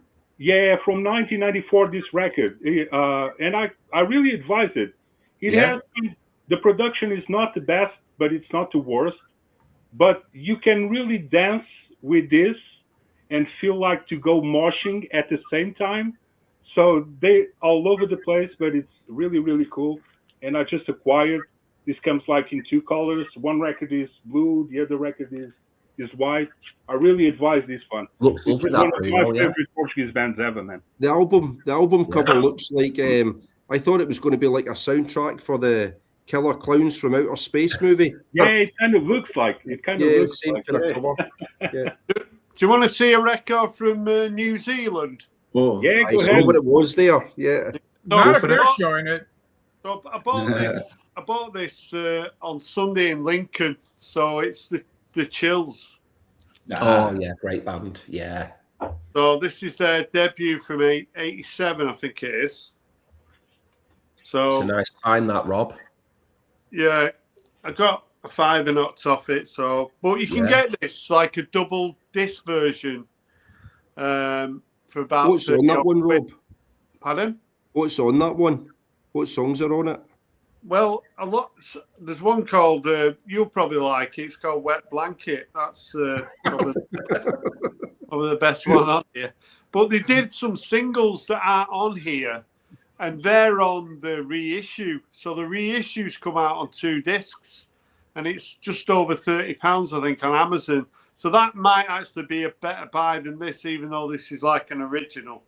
That might sound better though, maybe, Rob. When did you say it was from? 87. I've got the only thing I've got from the Chills is it Kaleidoscope World, and it's like the early singles. Yeah, that's the one. That's probably the second. So they did one called Submarines. I think that's the best album. I think Submarine not from 90. Yeah, but that's supposed to be the best record. But this one isn't. Usually debut albums are like usually the best albums, aren't they? This is like 4th or 5th. Yeah. So it's good, but it's probably like I say, it's not the best, but I'm glad to have it. But yeah, something from New Zealand anyway. Nice. That's a great shout from Harris in the comments. Submarine Bells. That's a great by the Chills. That's great. That is great. That I had a load of them on cassette. I've not had any on vinyl, but I had them on cassette. Well, what's that, Jack? That's something from Turkey. Turkey. From where? Turkey. Uzili psychedelic Anadolu. So it's like 70s. Yeah, late 60s, early 70s, like Anatolian psych. It's so good. It's not bad. It's pretty good. It's lots of this stuff come out, and see this label here, Uzili. Yeah. It was like a really famous Turkish label that a lot of Turks moved to Germany. Yeah. There's a massive influx of Turkish people to Germany, and to let them keep up with their culture in Germany, this they shipped over Turkish food, and they shipped over clothes and music as well. and this label here, Uzuli, sent over lots of cassettes, and I think this is like the best of these Uzuli compilations that get sent over to Germany. So it's actually like all this music was put out in Germany for Turkish people. I like this style. Yeah, great. It's not all good. Some of it sounds a little bit like going to Turkey on your holidays in 1988 with like the Casio tone keyboard and the shit drum beats and stuff. But the earlier stuff with you would like that, Gordon, with the bouzouki, and all that is really cool. You know the pictures you shown from them. They look like these Portuguese cop TV shows in the 70s. Yeah, they do. The heroes would look just like that, man. Yeah. Almost like the Sabotage video clip from Beastie It does, yeah. Oh yeah, shows in Captive Mice, he was referring Dio's worst case scenario. I'm not going to take it out from the cover. It's a little bit shiny, but yeah, this is the last edition, like 3 records with lots of extras and B-sides and whatnot that I bought in Germany. And he was referring that they have a song here, the song that gives the name to the album, Worst Case Scenario, has a sample of Frank Zappa. I can't remember which song is it, but it's from Hot Rap. Jesse's watching, Jesse will probably know if Jesse's still tuned in. Yeah. He is the most unbelievable. I saw them live actually this year, and they only played the first 2 records, which is this one and another one, which are the best. They're a Belgian band as well, and they have like a violin, a guy in the violin, but they're very alternative, indie, and they were a little bit avant-garde sometimes within this album. They had like these really slow endings, and the guitar starts getting really annoying and repetitive in the end, and it keeps going on and on and on until your brain starts frying. But they're amazing. They're amazing. They sound like a trip, then. They sound great. Yeah. I've noticed a comment in the chat there from John, 6-inch Pianist. I don't know, John, if you're trying to be controversial there. Debut albums are usually pretty average, and then you say the Clash's debut is the best one. I can't think of a better album than the Clash's debut. Yeah, he might be right with the Prince one, but I don't care about the Clash one. Nah. I'd agree with Radiohead as well. Actually, I mean, I don't think Pablo Honey. I mean, the Benz is probably the best one, isn't it? That's my favorite album of all time, the Benz. So I think, but the Clash. I think John's suffering from the Benz, isn't he?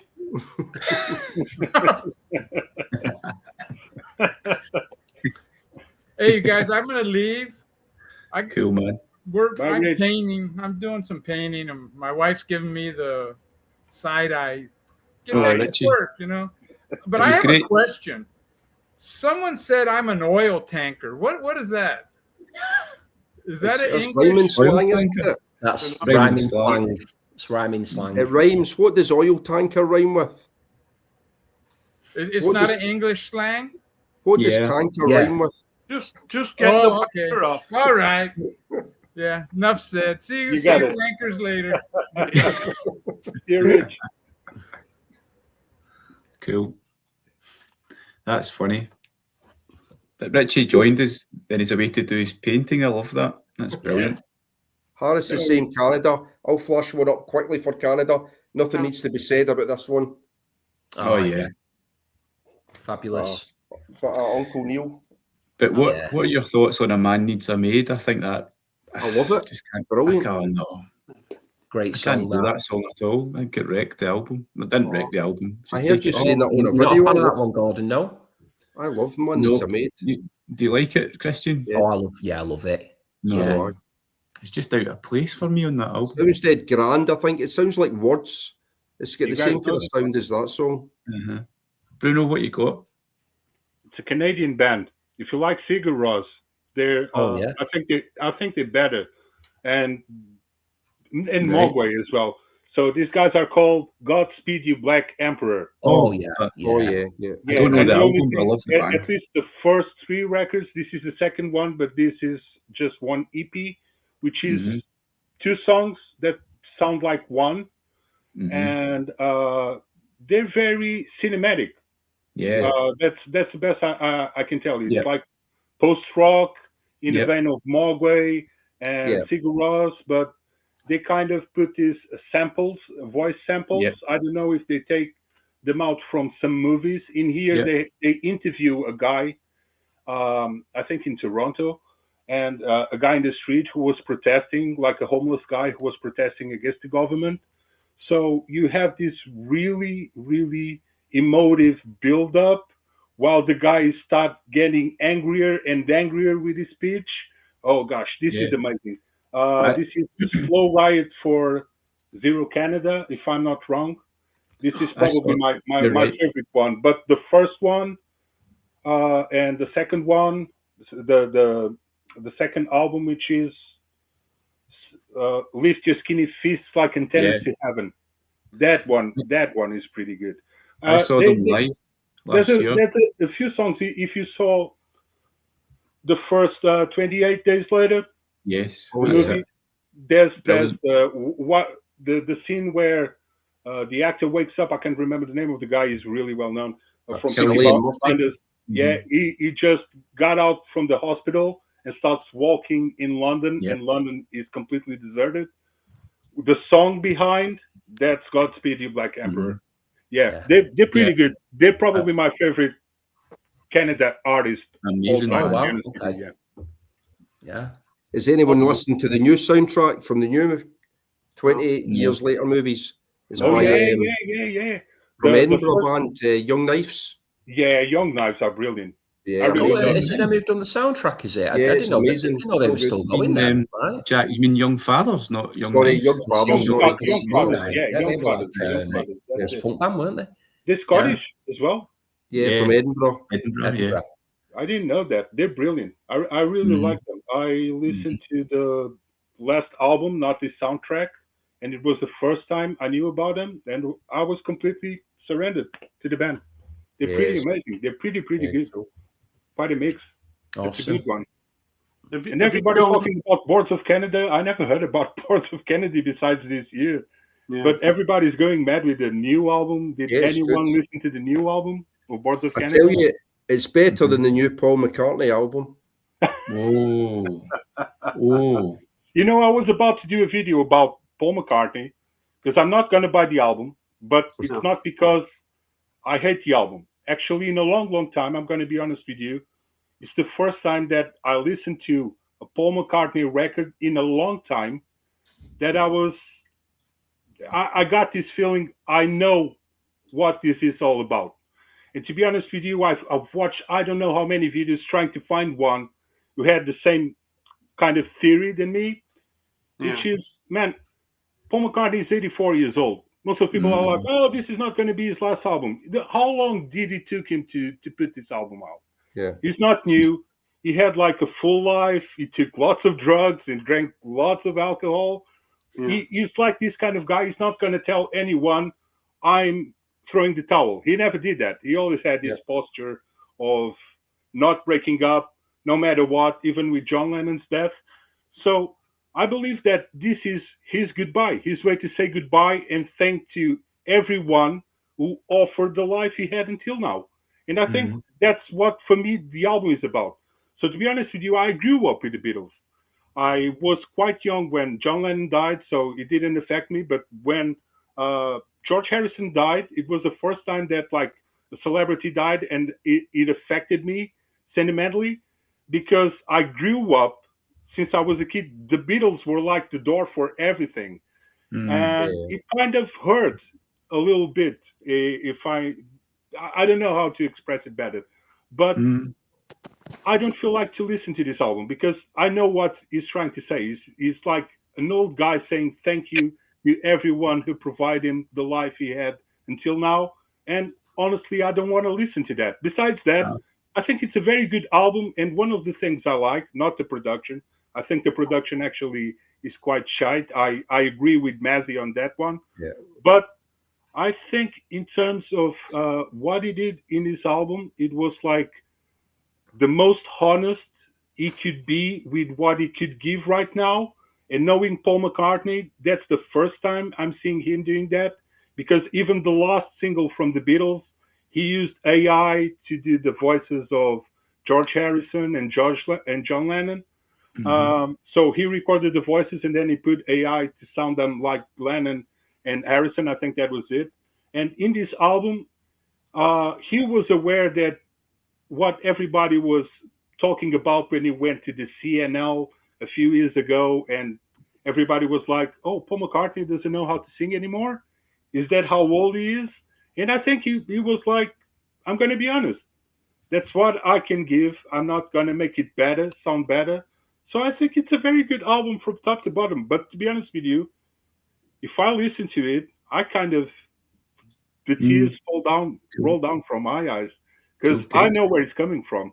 And I'm only 46, but I've seen too many friends going along the way, you know, and I know this kind of speech too well, way too well, to recognize when someone is having one. And for me, that's what he's doing with this album.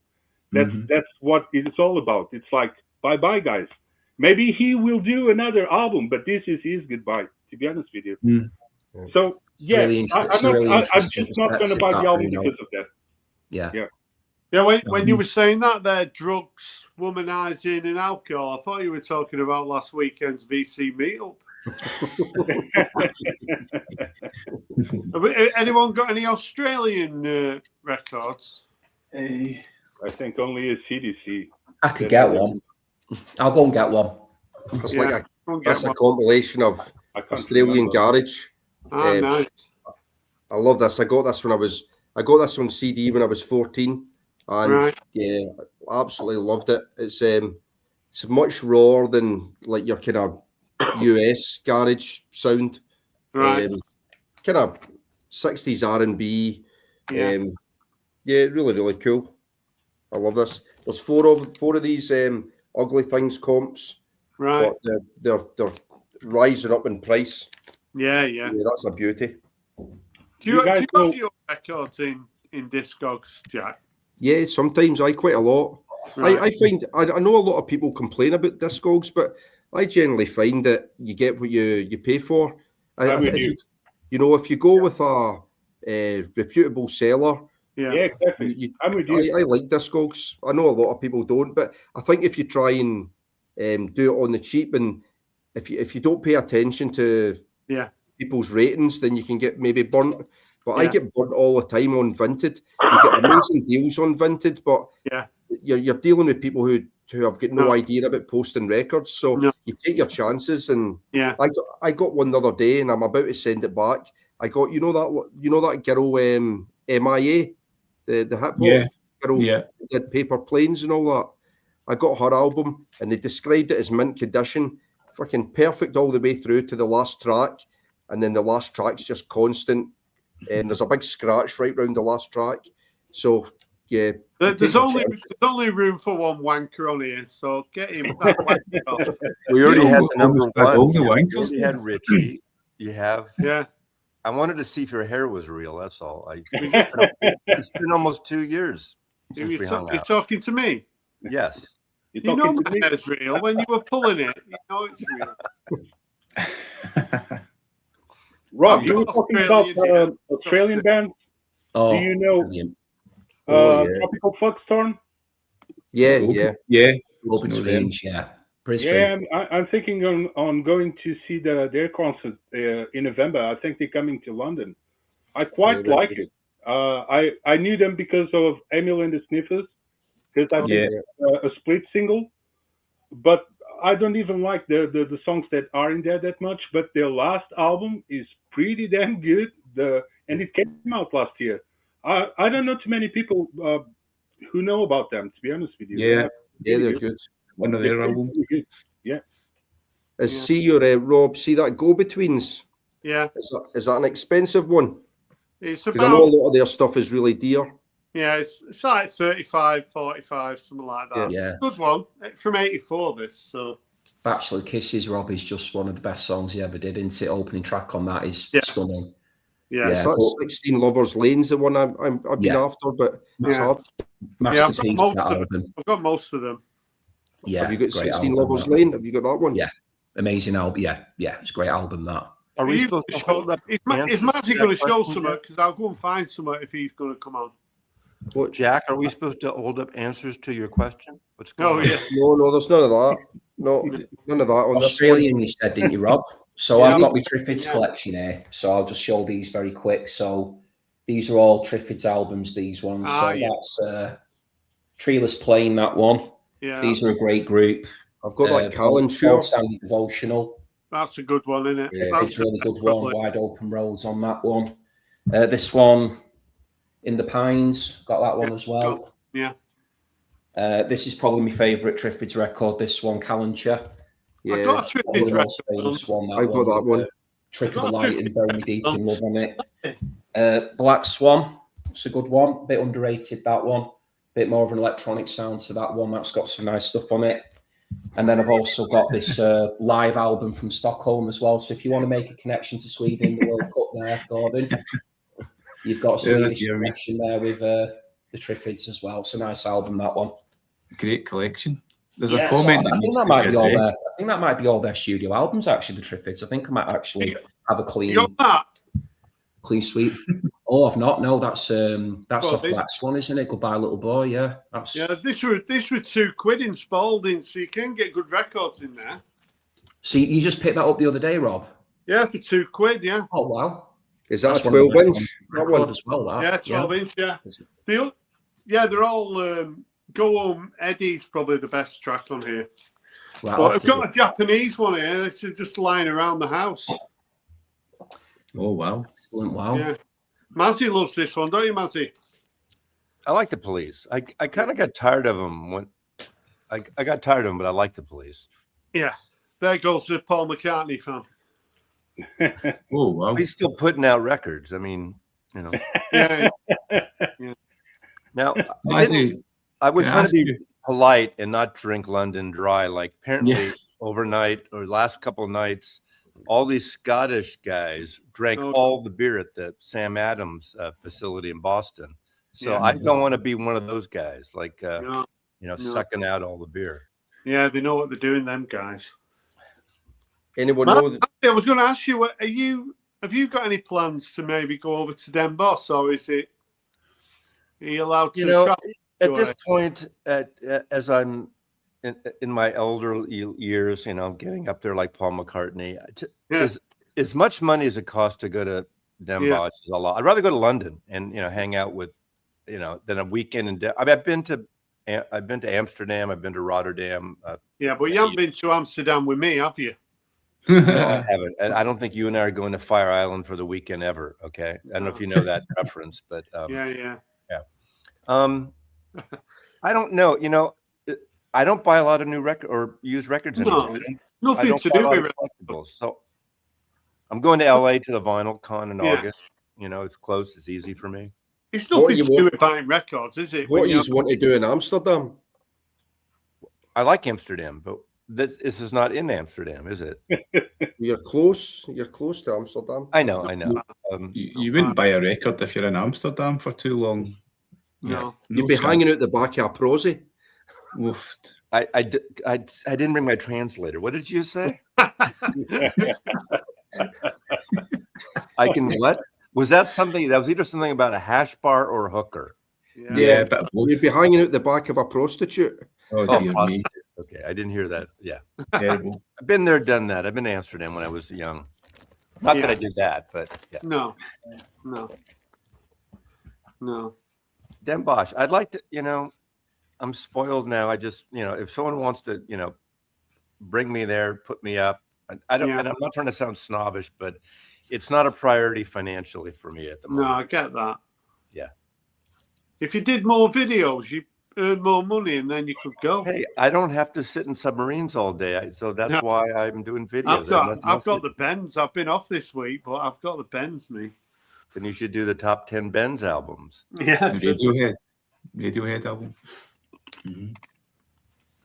Right. Does anyone know this one? Is it Tom? Who is it? Is it Steve Mason? Scotland. Steve Mason. That's my one for Scotland, yeah. Good choice. Beta Band. Yeah, right, yeah. Yeah, he was the lead singer with the Beta Band. his solo albums are brilliant. This is they are. Steve Mason. Yeah, Steve Mason. Yeah, really cool. They're touring with Flaming Lips at the moment. They're doing near me. Yeah, I want to go to that. Really, it's a good shout. I know, Flaming Lips and Beta Band. Well, Steve Mason was the support for the Stone Roses on their final tour. Yeah, and Stone Roses were shit at Hampden, but Steve Mason was good. Oh, yeah, he's good, Steve Mason, isn't he? It's a bit underrated. But he's well underrated, isn't he? Yeah, definitely. Vaseline's. Yeah, nice one, Bruno. Yeah, I'm completely addicted to it.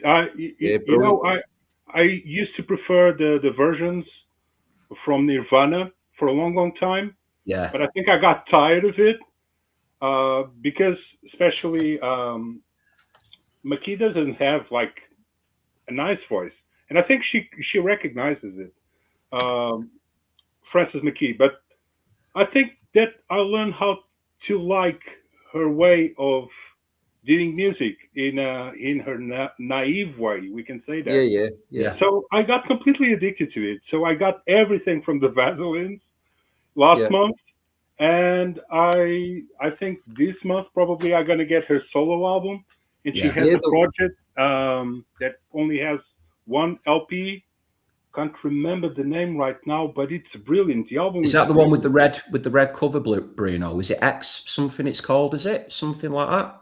Because that one you've got there is a triple. That's a triple LP, isn't it? That one you've got there. This one is a triple LP. Yeah. This is like you have everything from them until they broke up. Yeah. So until 90 or 91, something like that. So you have the only LP they have. You have the first two EPs or singles, and then you have a record with some extras like demos. But the best thing is the live shows. They have two live shows. I think one is in London and the other one is in Liverpool. And the Liverpool one, I think it was before they put out a record. And the guy goes and sings Turn Around, and he says the song is called Up Your Arse. And everybody starts laughing. And the versions, in the live versions, there are some live versions. They have a song on the album Dum Dum, which is quite ridiculous, but I love it. That's a good album. Monster Pussy. They have a song called Monster Pussy. Monster Pussy is good, Monster Pussy, yeah. I saw them live. It's much better, man. It's much better. I saw them live last year in at Belladrum Festival. I think it was last year. But the later albums are good as well. I have them. Yeah, they're good. Underrated band. Yeah. What album? That's the one I was thinking of, Bruno. That's the one I was thinking of. What's that called? One. I think this is a very good. Sex with an X. That's it. I knew it had X in the title. Yeah. This album, it doesn't have a skipper to me, to be honest with you. The last one they put out, V for Vaselines, it's all right. But this one is pretty good. But I actually saw an interview with Frances McKee not too long ago, and I think it was during the pandemics. And she said that they still own lots of money to Sub Pop because of this record. Yeah. Because they invested so much money in it that they're still paying for this record. So the other one, they just went with and we're feeling it here in Seattle. We're feeling it here in Seattle. Sub Pop needs that money. So come on. Hey, I have a question for you, Scotsman. Can I say Scotsman? Is that polite? Yeah. What do you yes or no? Do you guys like the Bell and Sebastian football World Cup song? I love Bell and Sebastian, but I don't know. It's okay. It's okay. Come on, Jack. It's terrible, Jack. That would be terrible. No, this one. I don't know how a band as good as Bell and Sebastian could have done something as poor as that. It's a bit it's not good. Isn't it? Yeah, it's not. You don't associate Bell and Sebastian with World Cup songs. No, that's not going to rouse the nation, is it? No. Is that a reissue, Rob? No, it's an original. An original. Nice. Yeah. Very nice. Yeah, What's that? About £100, £120. That's an expensive one. Yeah. It's a good one. So is that on Rough Trade? That one, Rob? Yeah. Yeah, it's one of that's probably harder to get hold of than 16 Lovers Lane, I would have thought. Yeah. Very nice, that one. Since Mazi is here, what do you guys think about Engine de Poitrine? Oh yeah, they're great. Yeah, I just bought their like a very divisive theme. Like some people like think it. they're I want to record something about it. You know, I bought the first one. I didn't buy the new one because I like the second one. It's pretty good. I bought the second, and I didn't buy the first. I think the second's better. My first question at first, before I did listen to some of it before I bought it, but my friend Kimbo and I were at the store, and Friday they just finally made it to America, all the reissues, and I was questioning if they're good because the big part of them is the video and their whole persona and the paper mache. That is cool. I love that kind of Canadian French art, and it's like a gimmick, but does the music surpass or equal the gimmick? And I kind of was thinking back years back, first seeing Devo. When I first saw Devo, the gimmick and the suits and all that stuff, but they outlived their gimmick. I think Devo turned into a better band, and they still are today. So I wasn't sure, but I like this so far.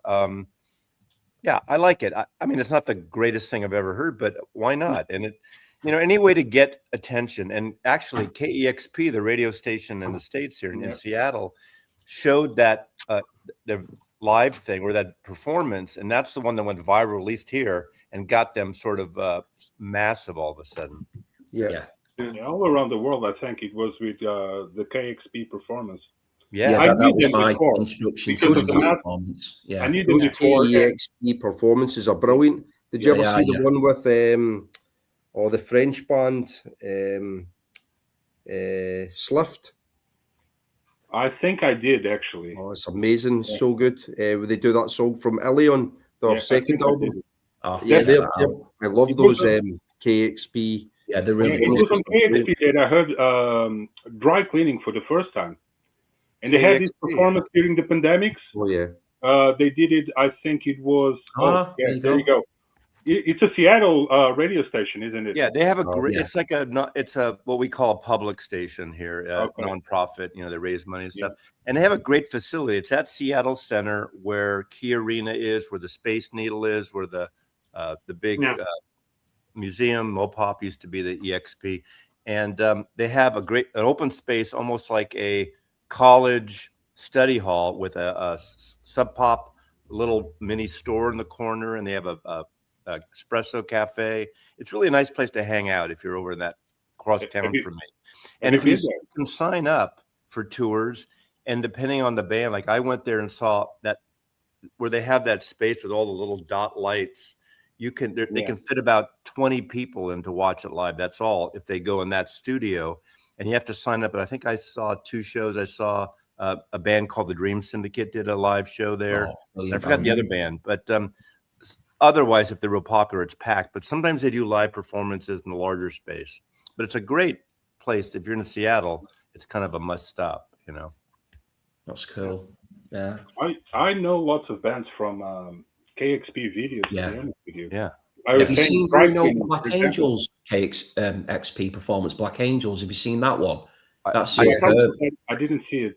They were doing the Wilderness of Mirrors album, and they did like Firefly and stuff. Is that the one that Sean Lennon produced? It's an amazing album. It's a great album. That was another one, Jack. That I was tipped from you to check out. I knew of them beforehand, so it wasn't like the Stairs situation when I hadn't heard of them, but when you talked about them, it definitely piqued my interest to go and check it out. You can pick that one up quite cheap as well. I got it for a tenner. Unbelievable. Yeah, I was the same. I got it for a tenner as well. Amazing. Yeah, and giving it a double LP as well. And sounds like the Brian Jonestown Massacre a bit, doesn't it?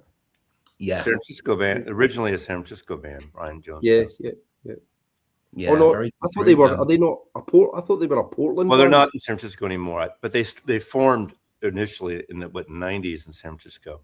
All right. I thought they were Portland, and then did they go San Francisco? Well, maybe they came from different places, but the band sort of really started gigging there. Kind of like Red House Painters also at the time. American Music Club. There was that kind of indie 90s thing happening, Yeah. Tell you what, those Red House Painters albums set you back a few quid. They're expensive to get hold of. I've been trying to get some. I have that box that came out about 10 years ago, that reissue. Yeah. That's one I've been looking out for. That one. Yeah, great band though. Really good band. Did you notice that in the 90s, Madsy, when Nirvana just went worldwide, everybody coming to Seattle or going to Seattle? Well, I've only been Seattle 12 years, so okay. So, but I know the story because I mean we're all West Coast. You know, it's Vancouver, BC, Seattle, Portland, San Francisco, and then LA and San Diego. There's a whole West Coast thing. All the bands went up and down. But I heard about it here, but I wasn't here. I had visited. I come up for work occasionally at the time, but Seattle wasn't a big work town for me. I'd go to New York and Chicago and Austin and a few other places. But yeah, I heard definitely about it. But I like Nirvana a lot, but I've never been a massive grunge fan. I feel like I should like Pearl Jam more than I do just because I live here now. But they've become like a football team here. They're like the big band. And, you know, they're like the last band standing except for maybe Mudhoney because they didn't all die like all the other grunge bands, you know. I kind of stopped listening to Pearl Jam around 2000, I think. It was actually my first concert. I'm probably the newest of the gang. I went to see my first concert when I was 16 years old. This was around 1996. And I went to this place in Portugal. And Pearl Jam was finishing their European tour in there for 2 days. I was only able to buy one of the tickets. So I went to the first day.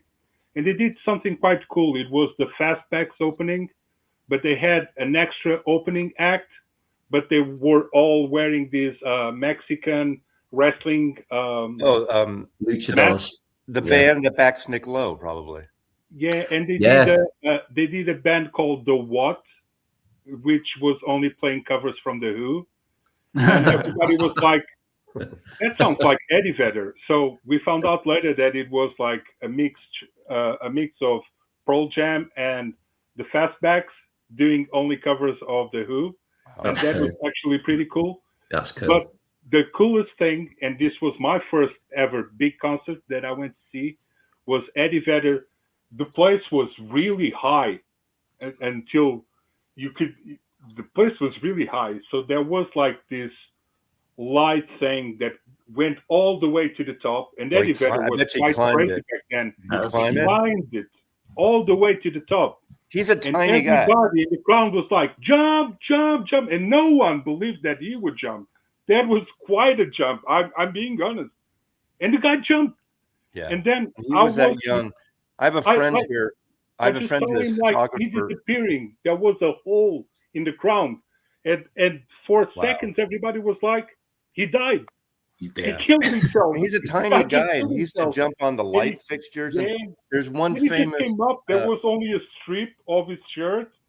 And he went back to the stage and sang the whole concert. There's that video when he's doing the mic and the mic gets caught up in the scaffolding and he climbs up there to get the mic. It's on video. It's on I've seen that. I think they lost a little bit since they did that concert. I don't know where. They went to a festival and there was like a fan who died because there was like was that that was Roskilde in Denmark, wasn't it? Roskilde. That was in Denmark, wasn't it? I think it was. Yeah, so it was. After that, he stopped screaming. Yeah, he did. Yeah, I think it changed. Well, it changed the band, didn't it? After that, as you would expect, really. I suppose it was a tragedy. From Pearl Jam that got me addicted to it, where Eddie Vedder screams. They even had a cover of the Beatles of "I Got a Feeling," and he breaks up. Like that was like a B-side or something. He breaks up and he loses his voice while he's singing Jeremy, that. But no, I'm not talking about the Gnarl. The Gnarl, but that's his kind of voice.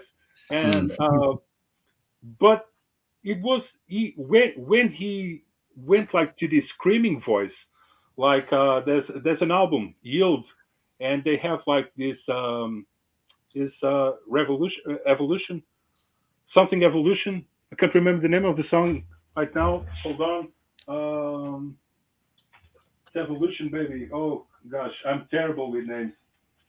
I wouldn't be good for the quiz, to be honest with you. I forget about everything. So, yeah, Do the Evolution. And this is like almost the whole song is screaming. And it's amazing.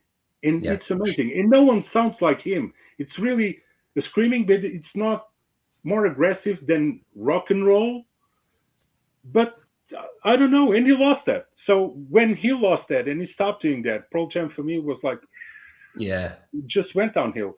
Because back in 91, when grunge started exploding, I was listening to it besides hardcore, because I was only listening to hardcore, like straight edge hardcore, bands from New York. Like Fugazi and stuff. Yeah, Gorilla Biscuits, Youth of Today, and all those guys, Minor Threat, and all those kind of bands. Yeah, so that's what I was listening to it, because I didn't know how to play, and that's the only thing we knew how to play. Was pop, pop, pop, pop, pop, 3 chords, that was it. So we have a band. We're happy. We don't need to solo or anything like that. Yeah, you just do a song against the system and that's it. And they were like my introduction to rock. From Pearl Jam and Nirvana, I started listening to things like Jethro Tull, for example, which I would never listen because I'm going to be honest, Pink Floyd and Dire Straits and those more commercial bands were cool back then. And I liked it, but they were like the bands that my dad used to listen. So, yeah, and you go against it. Pink Floyd wasn't a very commercial band until everyone. You know, I mean, listen to Echoes. Echoes is not commercial. I mean, when Syd Barrett was in the band, those singles were commercial. But that period, once he left for those great albums, I think they're great albums. You know, Metal, Adam Hart is not commercial in the traditional. None of those. No, and Pure Metal, I think but that's what's great about it. I mean, Jethro Tull was more commercial in a way, but But Jethro Tull were like a blues rock band that started like folky rock that getting along with the flute thing. I think Jethro Tull got worse and worse and worse. Yeah, all the early stuff's really cool. When you see like Ian Anderson on the Rolling Stones Rock and Roll Circus with Song for Jeffrey and all that kind of stuff. Oh yeah, that's amazing. I think Pearl Jam killed them for me. I thought I'm not Pearl Jam. God, Passion Play is the one that's terrible. Passion Play was horrible. It's so bloated and so yeah. I don't like War Child. I don't like War Child. I like a few songs, but I think until Bungle in the Jungle is catchy, but it's so silly. Yeah, it is. But the albums that really got me addicted to Jethro Tull, I'm going to be honest, it was Stand Up, This Was, and the compilation, Living in the Past. So that's, and obviously Thick as a Brick. Thick as a Brick was like, I went to this record shop. Aqualung's great too. Aqualung, I heard Aqualung much later on, but the first 5 records are excellent. Even Songs in the Wood is brilliant. I really love Songs in the Wood and Heavy Horses. I think Heavy Horses. I don't even know that. Heavy Horses. Yeah, kind of got off. I got off that band then because I think punk was happening. You know, once 76, 77 hit, you know, all those proggy kind of bands, I just kind of put aside for a while. Yeah. People got tired, isn't it? Yeah. Bruno, do you know a band I was going to show you on? This was going to be my Scottish selection for the night. Because this is a group who sort of have a bit of prog in the sound and a bit of blues and hard rock and all kinds of different things. But this band, the Sensational Alex Harvey Band, you know this band? I do. Yes. I just know the cover and the name. Just know the cover? And the name. I recognize the cover. I recognize the name of the band, but I never heard it. Oh, Bruno, I would really implore you to please check this band out. And this album next is my favourite album of theirs. It's absolutely superb. So, band out of Glasgow from the 70s, and Alex Harvey was like a teenage idol back in the 50s, like a teen idol. He won some competition, but this album has just got so many different elements to it. I think just based upon some of the the music and some of the groups you were talking about then, I think you might really, really enjoy this one. If there's a song on here to check out called Faith Healer, it'd be a good place to start. See if you like that one, Bruno, if you don't know it. Faith Healer. You know that one? The problem is I always forget. Teargas, yeah, that's quite easily. Zal Clemenson's group, isn't it? That's the band that they were before. The sensational Alex Harvey band without Alex Harvey. So that's like the kind of. I think Rob Walker should change the name of his channel to the Sensational Rob Walker channel. Yeah. I've never seen that, Jack. I've never seen a copy of that. Yeah, I think that's their second album, Piggy Go Getter. But it's kind of it's more kind of hard rock than the sensational Alex Harvey band, which is a bit funkier, isn't it? It's got all kinds of in it. I think. This is cool. Framed, the first album is very bluesy. It's very hard rock, but that one there next, I think, has got all kinds of influences. That's a great album. That one there that you're showing, superb. They're just a really good band, Bruno. If you don't know them that well, I would really advise you to check out the Alex Harvey band. All right, Curtis. You have to drop a comment with the name of the band, or else I'm going to forget. Pop it in the comment. Yeah, I'll see if I can pop it. Cool. Yeah. Sensational Alex Harvey band. Can you please pop it in for me, Gordon? Yeah. What was the name of that band that you suggested me in your video? It was the British something. It was British Sea Power. British Sea Power. British Sea Power. Yeah, they're great. Yeah, you need to check them out. I went as on well. streaming and I heard the first album. That's it. Rob's got one of the singles off it. There you go. I heard the first album as you suggested me, and you wanted to know my opinion. Yeah, I like the album in general. Yeah, it's one of those things that I think if I listen like back in the 90s, that would be the kind of thing that me and most of my friends would be listening to a lot. Yeah. Right now, I'm not listening to that kind of music, but I'm going to tell you, the third song that is really, really fast-paced and more rock, and not the last song, the one before that is quite long. Oh yeah, it's over 10 minutes long, isn't it? Yeah. Those really conquered me. I was really like, that was like love at first sight. I listened to that. Oh, glad to hear it. I have to listen to this lots again. So I'm really addicted to these songs right now, and I'm going to give a listen to the whole album just to see if I'm going to buy it or not, because I have a rule. Yeah. If I like something, but not to the point where I know I'm going to listen to it over and over again, I don't get it on vinyl. Fair enough. So there's the few CDs I have. It's just like this. For example, I know Coldplay is really hated, but I like the first stuff from Coldplay. Yeah. But I don't feel like I need it on vinyl. So I have them on CD. And once in a while, when I feel like to listen to it, it does the trick. So that's fine. I only buy stuff that I know that I'm really, really addicted to it. And the album, it's something that I'm going to listen and listen over and over and over again. That's my rule. That's my rule. That's fair enough, Bruno. You've got to have rules with things, otherwise you just buy everything. So I understand that. Problem. Yeah. Unfortunately, Rob, the Welsh didn't make it to this World Cup. No, that was a good shout. No, Harris was saying there that Canada are winning 3-0. Yeah, I was going to show that. Does anyone know that band? Oh yeah, I do. Oh yeah. What is it? It's the Orange Alabaster Mushroom. Oh, no, a band from Canada by a guy called Paul Watson. What an alabaster mushroom? Yeah, stuffed. Yeah, they're really good. This is like 90s garage psych. Really, really cool. It's like a compilation of singles from 91 and 92, but it sounds really, really authentic.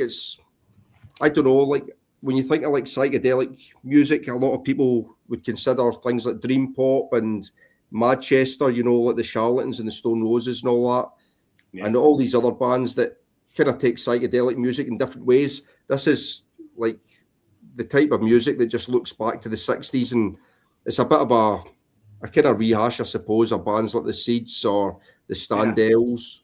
That's like the Paisley Underground in the 90s, all that. But the Paisley Underground is more Django pop, wasn't it? Yeah, but it merged it with like Dream Syndicate. It's kind of Django, but they get into psychedelic jams. This is more in the same vein as like the Doors. It's got that amazing, those amazing like Farfisa organs. the seeds or a lot of these Nuggets bands would have had.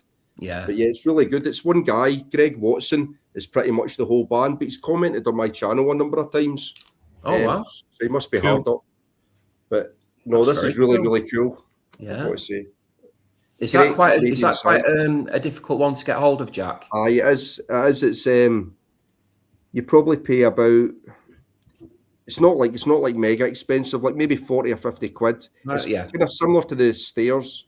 Yeah, you pay kind of similar price to the stairs. But again, it's not even that old. This is from. I'll keep a lookout for that one, Jack, because that looks like something I'd really like. Yeah, it was put out in 2000. Yeah. It's brilliant. It's really, really good. Really good. Yeah. From the way you described it a little bit, it sounds kind of similar to maybe what that guy's doing in, Sharp Pins. Is it quite similar to what he's doing? What's it called? It's not as low. It's kind of lo-fi, but this is more like Sharp Pins is maybe a bit more jangly. This is more psychedelic. Right. Okay. Because the Sharp Pins I've heard, I've absolutely loved. You know the one that like Vinyl Richie showed, and then loads of people bought it. You know the one, the Sharp balloon. Yeah. Check out that's the one I've got. Yeah. Right, so that's the one I got as well. But see, the other ones, they're more like power pop. They're magic as well. They're really good. I've not bought them, but I gave them a listen and they were really cool. I'll definitely pick those up as well. So I do love power pop, but what I loved about Balloon was there were parts of it that I felt sounded a bit like Big Star, The Birds, Guided by Voices. There was all kinds of different. There was like a bit of an early 90s sort of feel to it, but then a lot of it was very jingly jangly 60s stuff. It's super catchy, isn't it? It's really catchy. Very catchy. Yeah. Great voice on him as well. Really like his voice. And I think just a young guy. What's his name? Yeah, he's like 20, 21 or something. I think. Yeah. Very, sort of a prodigious talent, because I think he plays all the instruments, I think, as well, doesn't he? I think he's I think he plays in a band as well. I can't remember the name of his band, but I think his band is more like maybe got a harder edge. It's not as it's not as jangly. It's not as lo-fi. I think he plays in like more of a hardcore band. I've never heard his other band. Right. Very, very talented then by the sound of it. Yeah. I'll definitely be keeping an eye on him. Definitely. Yeah. Very good. Yeah. So we seem to a few of us know about Sharp Pins then. That's great. Yeah. Okay, that's one of the albums that it's funny with the VC. There's albums that seem to just go through the VC, isn't there? Yeah. And that seems to have been one of them this year. Is that Sharp Pins album? Yeah. It was Baggy Hi-Fi I heard originally talking about it actually. Yeah. And he really, really gave it a good, a really good overview. And I thought, I'd love to hear that. He did a needle drop on one of the tracks as well. I think I saw Vinyl Richie show it first. Me too. He's made a few videos, hasn't he, lately? Baggy, he has done, Yeah, his videos are brilliant, aren't they? Yeah. Those skate videos. You should do a comp video of just all the first openers of every one. Yeah, it's so good. He's very good. Yeah. Any more World Cup records, Gordon? Have you got anything that you want to show again? I don't know. Man. Right, listen, here's one. You might have seen this one before, but I was thinking this could cover USA and South Korea. Here we go. Oh, yeah. Oh, it is. Good record. Yeah. So I just had to show it. So when I was thinking about, I picked this up just a couple of weeks ago for £5. I don't know what that is in dollars. Mega cheap. £5. Wow. $7. $7.50. $7. Yeah. So this is from. Is it 66? This is a reissue from 66. Right. And when I was thinking about South Korea, I was thinking, right, what could I show there? What's that? And I thought about Seoul, obviously, the capital. And I thought, Seoul, there you go. So Seoul music. Very good. Very good. But it's such an album. I don't know if there's a better Soul album than this. I just love it. Masterpiece, isn't it? To me, it's pretty much perfection. Every bit, the horns, the singing. My favourite Cropper on guitar are just fantastic. My favourite song on that's Down in the Valley. It's an absolute beauty of a song. Yep, Solomon Burke. I love that. Some Down in the Valley is so cool. Otis originals and some good. His Satisfaction. I love that version of Satisfaction. And then the Sam Cooke change is going to come on there as well, isn't it? Yeah. And actually, I forget that he wrote Respect. You know, what a song. Yeah. It's just brilliant. I think this is one of those kind of perfect. Outstanding pick that, Gordon. That's a perfect album, isn't it? No one seems to know who this lady is. You look into it, no one can say who she is. Probably a model they hired. They used to put a lot of like white women, even black women, on these black covers because they wanted white. Even white people knew he was a black singer. But remember Miles Davis famously said there was that white one on the boat on one of his covers. He goes, "Who's that white woman you're putting on my?" And they made him change the cover eventually, and you know. It seems like it's basically someone that it wasn't a model for a shoot for the album. It was like one of the kind of stock photos that was already kind of in existence. So they actually can't say who she is. Some chat it's a German model, but they can't quite say the name of it, and yet it's so well known now. You know, it's interesting. Yeah. How come that wasn't one of Jack's questions on the trivia question? Well, I was hoping for that. Well, I did. The question was, what year was it released? 65, right? 65, yeah. I missed that. Or that wasn't in my. I forgot. I'm still burning. I'm fucking burning. Can I say fuck here? I'm sorry. I'm still burning for thinking that anyone would really know and care that the AC. Keep that thought. I know what you're going to say, Mazzy. A copper statue somewhere in a small town in England. Watch this. Look, I've seen it. I've been to it. I'm going to show you something. I was there. See, when I picked up that Museo Tunya album, Wings of Africa. I picked that up in Kirriemuir. And when I was in Kirriemuir, I thought, I'm going to go down to the statue and pay my respects. One of the, like an iconic statue. I couldn't believe that you didn't know it, Mazzy. Everybody knew it. Well, of course they would if they're living in the town, you know.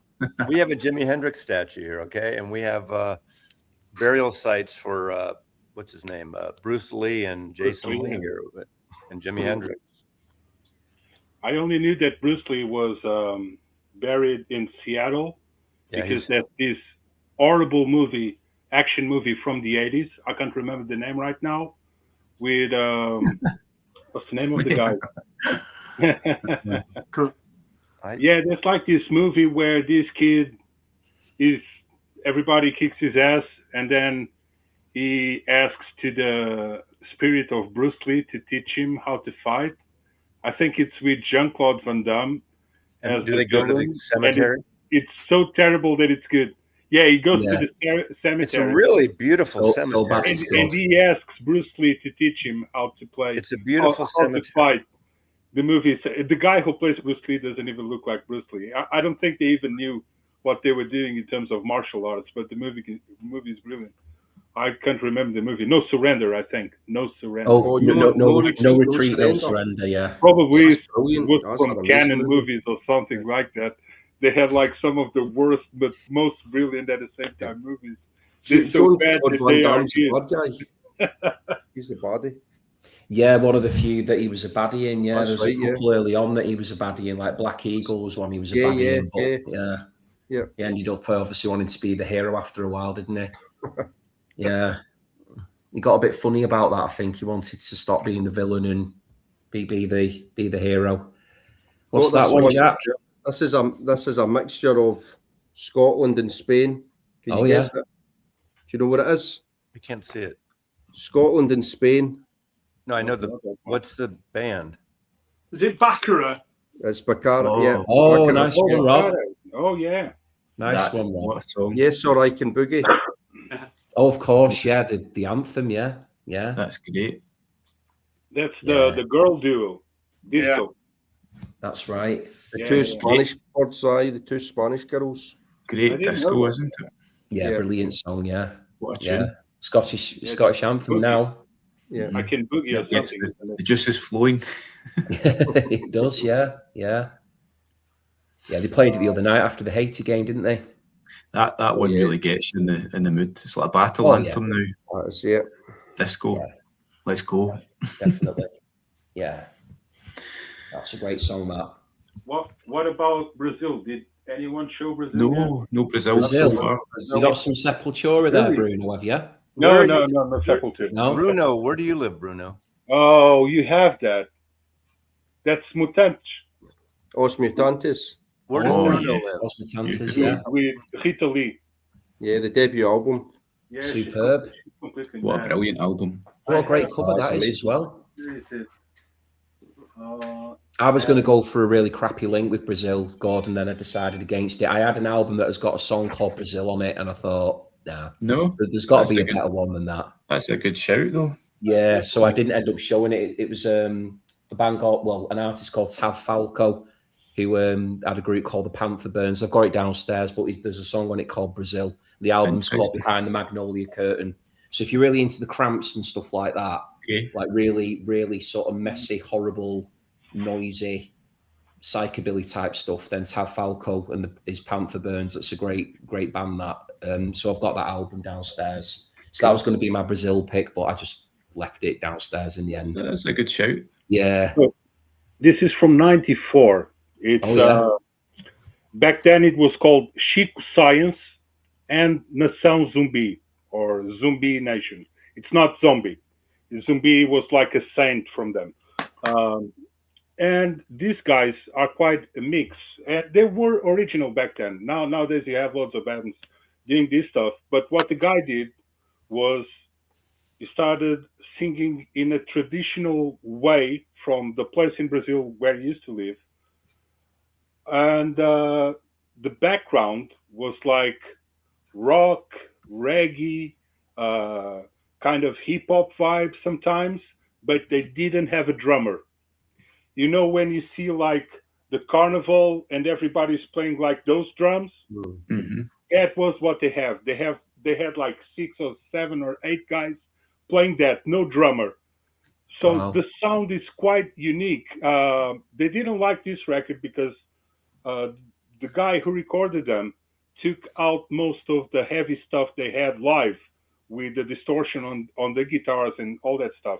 And you were talking about Sepultura. The guitar player of this guy went to play on the first album of Soulfly when Max Cavalera left Sepultura and did Soulfly.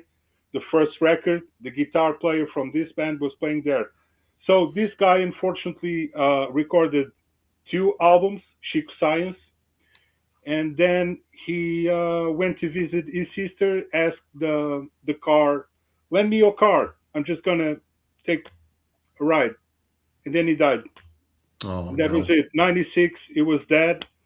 And then the band decided to keep going on, which is, they keep the same vibe, but it's missing. The guy had something.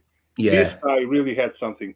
Gilberto Gil, I don't know if you guys know Gilberto Gil. Yeah. Gilberto Gil, when heard this album, he totally loved the band. So they went to play. He went to play on New York, I think on Hyde Park for the first time in the 90s. And then he invited them to play with them. Right. So in the second album, they sing a song together and everything. So these guys, Chico Science and Nação Zumbi, this album, which is The Lama ao Caos, which means from the mud to chaos, this album is fantastic. And I love the artwork on it, Bruno. It's got a really interesting cover. Yeah, it's like a crab. Yeah. Oh, nice. Let me take it out for you guys to see it better. It's like a crab because it's the symbol of the town where it comes from. I'm forgetting the name right now, but yeah, it's like this weird crab, and actually has there's a statue of a crab in the place where he was born, and he became quite famous. Right now he's considered like one of the most, I don't know, this is considered right now one of the most important albums coming from Brazil from the past 20 or 30 years. Wow. Okay. Nice choice, Bruno. Yeah. That's a great choice for Brazil. It's pretty interesting. Yeah. Yeah. Brilliant.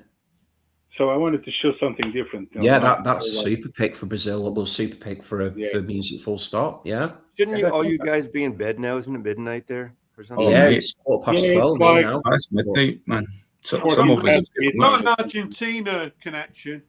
Oh, go on. Oh, you got some tango, Rob? No, it's a film. I don't know if anyone's seen this film, Wild Tales. Yeah, great film. No?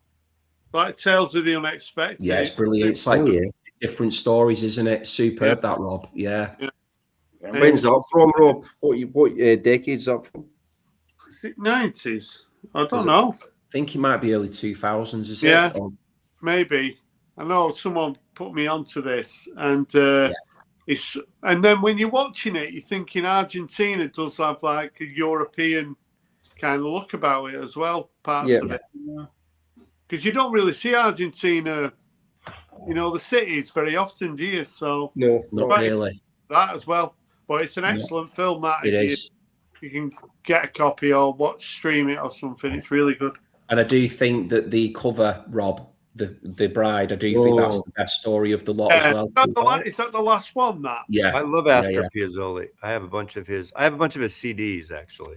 He has lots of stuff. I just bought this one because I know at least this is one of his solo studio albums, because there are lots of live stuff and there's lots of unofficial recordings from him. But he's brilliant. I knew this girl a long time ago, probably. Oh gosh, time flies. It was probably 15 years ago or something. I had a friend who was studying in London to work on a studio, and one of his colleagues was this girl that was Argentinian. And I talk about Astor Piazzolla because my wife is completely crazy by Astor Piazzolla. And I mentioned to her Astor Piazzolla. And if you mention the word tango, the first thing that an Argentinian will tell you is Piazzolla is not tango, but pretty aggressive. And because this guy actually went to study classical music, and he wanted to compose classical music. And the story goes that his teacher told him, look, if you're going to play classical music like everyone else, no one's going to notice you. So grab your roots and go from there. And that's what he did. Wasn't he a part of an album called the Tango Project? I have that out. I thought Piazzolla was part of that. Goten Project. Well, there's a Tango Project. They kind of sample him. Right. I think I have also an album. He did an album on None Such Records with the Kronos Quartet, sort of a 20th century classical and they're playing. Yeah, it's not with them because he already died when they did that. That was in the 90s when. I actually saw Kronos Quartet once, but they played during this really windy night. Yeah. So the microphones were kind of.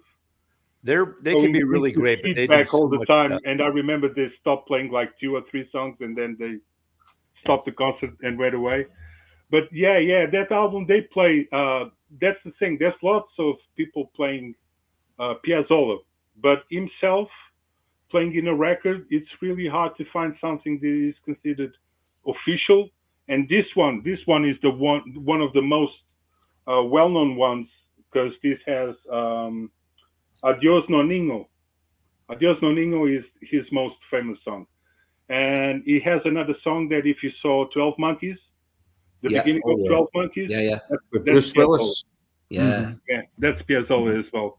He's brilliant. Brad Pitt. The thing is, the guy live is to go, besides he mix tango with, it's not tango. He plays the same instrument.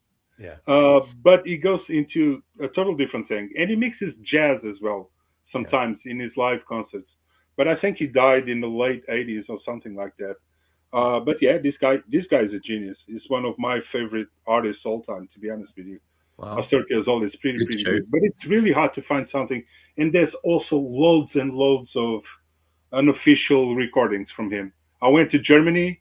There's lots of records that I never heard about that it's Astor Piazzolla. And you go, this might be interesting, or this might be the worst recording ever on a record. So I don't know, even if it costs like €8 or €9. I'm like, I don't know. You don't know if you're going to buy a record that's going to sound nice, the least, it doesn't need to be an audiophile something, but there are really, really crappy recordings in terms of live albums. So yeah, I don't risk it. I only buy with Piazzolla. I only buy what I really know what you know from him. But yeah, Gotham Project has quite a few samples of Piazzolla, and I think it's the second album. It's totally dedicated to one of his records. I have it. I have it here. I only have the first record, but it's amazing. And actually, yeah, I don't know if you guys know Gotham Project. I've heard of them. Yeah. So this is like trip hop with tango. Right. Oh, okay. Oh, wow. That sounds interesting. Yeah, when this came out in Portugal, everybody bought the CD. So I got this one like 2 or 3 months ago. There was this guy selling a copy on VG Plus, and actually it's VG Plus. And it's an OG, which is pretty good. So that's really good. I'm pretty pleased with it. Yeah, it's one of my favorite records. Does anyone know these guys? Ozzy Pizza, I love them. Yeah, Roger Dean cover. Ozzy Pizza, totally love them. That's awesome, Jack. Yeah, they're like a London band, aren't they? But you can trace their roots back to Ghana. Is this your Ghanaian pick? Yeah. So, Ozzy Pizza. Yeah, it's like proper cheap heat, isn't it? I think you can pick these up for a couple of £. Yeah, I think that one's pretty influential in the Zamrock scene. I've heard. Yeah, it's really good. See that opening track. See the song "Beautiful 7." The opening track for me, the guitar line in it sounds just like we were speaking about it earlier. "My Star" by Ian Brown. Ian Brown. Listen to that track. That's what it's called. "Beautiful 7." It's either that or it's Y sharp. I can't remember which one it is, but it's the exact same kind of wee chord progression as My Star. And I bet Ian Brown would be listening to stuff like that. You know, a lot of Afrobeat and a lot of There's a lot of eclectic influences, Ian Brown, hasn't he? I don't think he really gets enough credit for that, really, does he? Absolutely. Yeah. Is that an OG, Jack? Say again? Is that an OG? Yeah, I got this from a lady who had moved to Scotland from Australia, and I got loads of Australian records off her. So it's an Australian press, I think. Okay. Nice. But I got things like Australian presses of Buckingham Nicks and a load of other stuff, but she was just selling it all off cheap. Wow. So, yeah, but this isn't an expensive record anyway. The album sounds so good. They're produced by Tony Visconti. Well, these are. That's one. It's a fantastic sounding album. Yeah. Oh yeah. It's great. I really like Ozzy Pizza. I didn't get any of them records because I want the original ones, and those are a little bit more expensive and harder to find. But yeah, well, here they're kind of cheap here. I mean, when you find them, they're like $10, maybe 15. Yeah, same here. They're cheap. Yeah, you can get, but they're like reissues. They're like not the.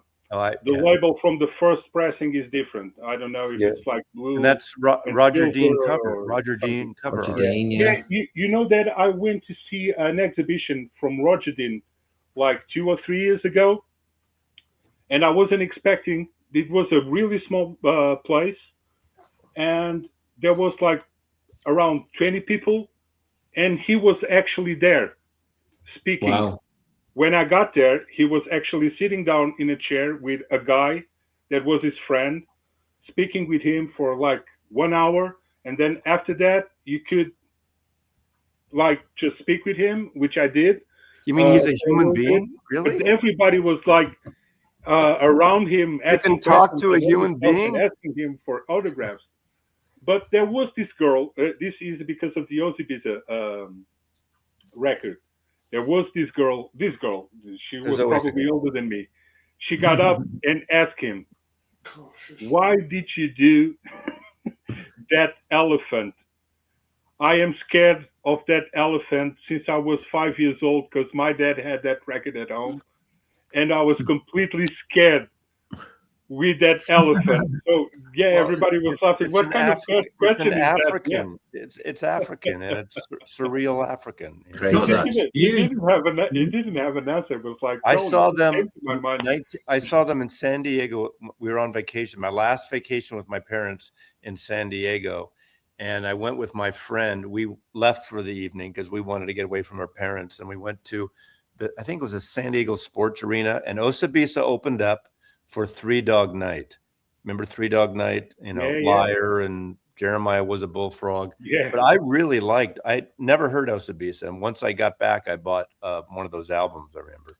Wow, they're pretty good. The first two have the Roger Dean cover, and they're most famous because of that. Yeah. But I have this Facebook group. It only has like 38 guys, and it's quite private. And there's lots of people who are into 60s, 70s.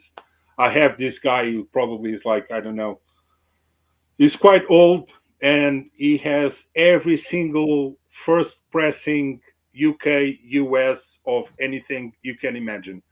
And Rolling Stones, he has like, I don't know how many editions. He has the UK, the US, the Italian, the Spanish, because he's a painter and he used to travel a lot around the world, and records was always his thing. The only thing he says is, I don't pay more than €1 for a record. And I actually believe that. He says, I only bought these ones when it came out. I wouldn't pay like what people are paying for them. So, but he has like Vertigo Swirls, most of the stuff that Jack loves in terms of Psych. I don't buy expensive. I don't buy expensive news records. I don't buy. The only one I did last year, or the year before, the most expensive I've ever paid one record, and because it's a record I love, was Midnight Vultures by Beck, and that record is only one pressing. It hasn't been reissued yet, and I paid $300 for that. They're asking $350, and the guy sold me for $300. I've never spent that much on a record ever, and it's a lot. But I love that record.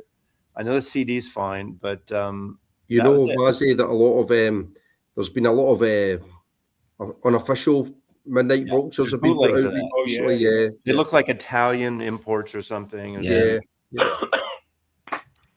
I would like to get that as well, but sometimes it's nice to have a treat, isn't it? You know, why not? If you like the album or you love it, and why not have a treat every now and again? If you can justify it, or it's a comfortable spend, then it's nice every now and again. You can buy 10 you guys have like these top 5 or 10 expensive albums that you really would love to have in your one list. Because I have, like, for example, there's one at the drive-in. I don't know if you know the band. They have a record called Relationship of Command, which is brilliant. And I saw the guys live, I can't remember, 2012, something like that, here in London. And they were bloody amazing. And that album, I really, really love it. But I can't find a copy shorter than 200 and something pounds. There's this US band called Brainiac, which I only heard about them like 5 years ago or something. And I was like, these guys are from the 90s, and I never heard about them. There was an Amazon documentary. It's not available anymore on Amazon, but there was this documentary about the band. And I was like, I think it was during the pandemics, and I was like searching something to watch. And I was like, oh, cool. Let's see what this is. And I really got addicted to the band. I saw the guys live 3 or 4 years ago here, and they don't have the lead singer. He died in 1997, and he was like really the brainiac of the band. He was a genius. But yeah, their second album, I can find a copy, even a reissue, for less than £200. There's also this band that came in the 90s called Life of Agony. I don't know if you guys ever heard about it. The singer has this really low tone voice, and it's a mix of grunge and horror. I don't know how to explain it. It's really, really weird. And their first album, it's called The River Runs Red. And it's about a story of a guy who commits suicide in the bathtub. And you have like things like he getting messages on the phone from his girlfriend saying that she's going to break up with him, his boss saying that he's fired and all that crap, until it gets to the end where the guy just slits his wrists and let himself go. And that album was reissued actually in 2015 or something like that. And I remember on 2017 or 2018, I started buying records again through Discogs. And there was this copy for £50. And I thought back then, oh, this is way too expensive. I'm going to let the price drop. Right now, it costs 400, the cheapest 400. £400. £400. Come the other way. And there's one that it's like my dream, because it's the second album from Tool. I know lots of people don't like Tool, but the second album, which is dedicated to what's the name of the guy? Bill Hicks. Oh, Bill Hicks, an American comedian, is dedicated to Bill Hicks. And it has like this kind of weird humor hidden in the whole album, which is brilliant. And that album, when it came out, there was this friend of mine who was like, oh, my brother bought this album. If you promise me to give me back in 48 hours, I'll let it to you and you can record it to a tape. And I can assure that was probably the closest experience I had that someone in 1973 had when listened to Dark Side of the Moon for the first time. So that was the feeling I had, was like, what the hell is this? Yeah. What the hell is this? It looks like an alien dropped an album and I'm listening to it for the first time. And that album only came out once on vinyl, and the copies on Discogs go for 1,000. Wow. 1,000 pounds. If I have any records that are rare and there's a good reissue and my rare originals, yeah, I'll do that. I will get rid of I don't care about the artifact anymore. I'll do that as well. But this one is the only. They've been telling for a long time, oh, we're going to reissue, but they never did it. They're the best rare ones. When you get the rare record that has no reissue, they would be the ones that I would say. Robert Fidden had a copy of that record of Enema, and he got rid of all of his. No, he had an Enema. He had Enema. He had an Enema. He didn't have a record. He had an Enema. American humor doesn't transfer, and that's not that funny. Is that why the final's not happened yet, Jack? Because of Robert Fitton's Enema? Robert Fitton's been scheduled for a couple of enemas prior to the final taking place. So we haven't had the final. It's been difficult. It's been difficult to schedule just with people's work commitments and different things. So screw this. Just bring if maybe bring in like the has-beens like us. It's going to be. So I'll let you in to an exclusive. It's happening tomorrow. No, sorry, not tomorrow. Saturday morning. So I'm recording it Saturday morning, and it'll probably go out. It'll go out on probably like Monday or Tuesday. Right. So yeah. Ooh. Feeling good, Gordon? Yeah. I'm feeling good, mate. I'm feeling great. It's thingy, isn't it? It's Murdoch, isn't it? Murdoch, the Austrian. Murdoch. That tiebreak with you two. It's because it's late and I'm getting tired now. Yeah, that's the thing. That's going to be a great. I'll enjoy watching that. Oh, it'll be a great final. That that was some tiebreak though with you two. That was really down to the wire, wasn't it? I was very Scottish. I was doing well for a while. I actually thought I could actually win this, and panicked and fell apart. Was it only? Sorry, it was only 2 points. Was it between you two in the end? Wasn't it something? Yeah, but I went on a spectacular run of getting 0 for about 10 questions in a row. So, gosh, yeah.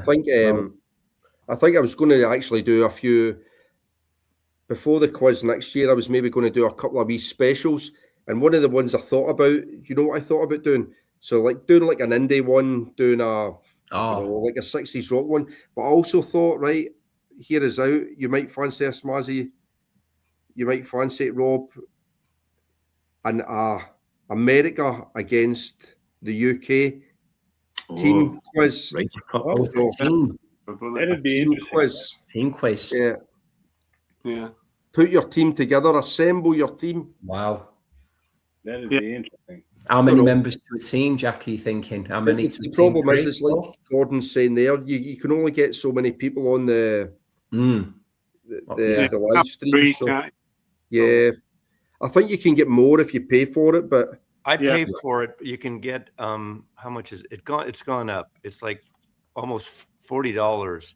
You get a deal if you buy a year. I thought I was doing more streams, so I wanted it, but now I hardly do. I don't do very few live streams, so I'm going to let it lapse and go back because I don't need it anymore. But for a while, I needed it because it's 10, not 11 people or something, and there's no limits. It's good if you're using it a lot, but I don't use it anymore, so I'm going to let it expire after it runs out. I wouldn't imagine I would use it that much once the quiz is done. Then I wouldn't really need it. That would be a good watch, though. I think if you could assemble. Yeah, because I mean, I wouldn't be in any of the teams. So no, who would have you on the team? I mean, you're not a team player. No, I'm not. You could manage the team, Rob, if you want. You could, every team needs a manager. Yeah, you could be like Brian Clough. You look like a goalie, though. You could be a goalie, man. Now, he's telling us all off and telling us. You could have like a rest. I could play for the rest of the world, maybe. You could. Yeah, I'm from another planet, I think. So. But yeah, it'd be good that, wouldn't it? Because you could have Mazzy, Final Richie, and somebody else, and maybe it'd be good if you could get what's he called? Cosmic Brian. If you could get Brian. Yeah. Be good, wouldn't it? Do you know what I wanted to do, but I couldn't do it because of and I planned to do it last Christmas, and I think it would have been brilliant. I'd have loved to have done it, and basically just ripping off old quiz shows. But do you remember that show 15 to 1, where everybody got 3 lives? Yeah, like having 15 contestants on, and you get asked a question, and if you get it wrong, you lose a life. You're down to 2. Yeah, I thought that would be really good. That went really well, that Jack. Yeah, 15 to 1 was a great quiz. Yeah, it was. Yeah. Don't you guys have like the naked show or something, or the sex show? Or we're not having that. Keep it clean here, Mazzy. We're not. I hope that's one of those TV program. Man, America's too screwed up to have good shows, and not that I would watch that, but you need to keep that kind of stuff for Rachel's Ghost. It sounds like that. I haven't seen that show. I think we can see it here on something, but no. What you could do, Jack? Though, what about if you did like Mastermind? So everybody chooses a specialized subject. Yeah. You can do like say 15 questions. That are fair, and then you could do say 15 to 20 people. A week. I did think about that. So someone else suggested that really recently, like a mastermind type one. The only problem I find with that is, because when you put the quiz together and the 2 contestants get asked the same question, it's kind of fair. But it would be like if I asked you 10 and then I asked Bruno 10, and it's like, oh well, Bruno's 10 were much easier than your 10. It's that's the thing why I've stayed away from that. I know. Easy if you know the answers. This is the thing. It's very, very hard to be able to determine what's an easy question and what's a hard one, because it's like, Christian. Do you know the other quiz that you were on with the Jeopardy one? Oh yeah. It's the same as why I stayed away from the buzzer, because I didn't like the idea of it being like who's quickest on. Honestly, Jack, I absolutely got my ass kicked because I was not quick enough on that buzzer. I just. Those guys were fantastic. I mean, obviously they knew the answers, because it's not good enough just to buzz in. Because if you buzz in on Jeopardy and you get it wrong, then you lose points. And if you buzz in too early, you get locked out for the rest of the question. Yeah. So you have to get that buzzer timer really, really bang on. And to be fair to Mark and to Shane, I just could not get my finger quick enough to work. It was just I had bad finger, basically. I got cursed by bad finger for the duration of that program. But because I knew more questions in the round that I got beat on than the one that I actually won, but I just wasn't quick enough. So it is one of them where, although having fastest finger first is like, it does add an element to the quiz, it could also be deemed as a bit of not a disadvantage, but it can be one of those where, if you're just simply not quick enough, then you've got no chance of winning, even though you might know them. So it is something you have to consider whether you want to go down that road or not. I did watch Mazzy on Rachel's Ghost, and they were talking about the format of the UK VC quiz, and they liked it because it was good for older people, so they had longer time to think about the questions. Yeah. So I'm thinking about, you've got to think about the elder members of the VC. Very quick on that buzzer. I mean, that's the demographic. Yeah. That's it. Rob, is Curtis there still, Rob? My cat's come in to see you. It's Curtis there as well. You know, I'm constantly forgetting names and dates, and sometimes I know the answer, but I'm going to be honest. Sometimes I even forget my name and how old I am. If I'm really tired.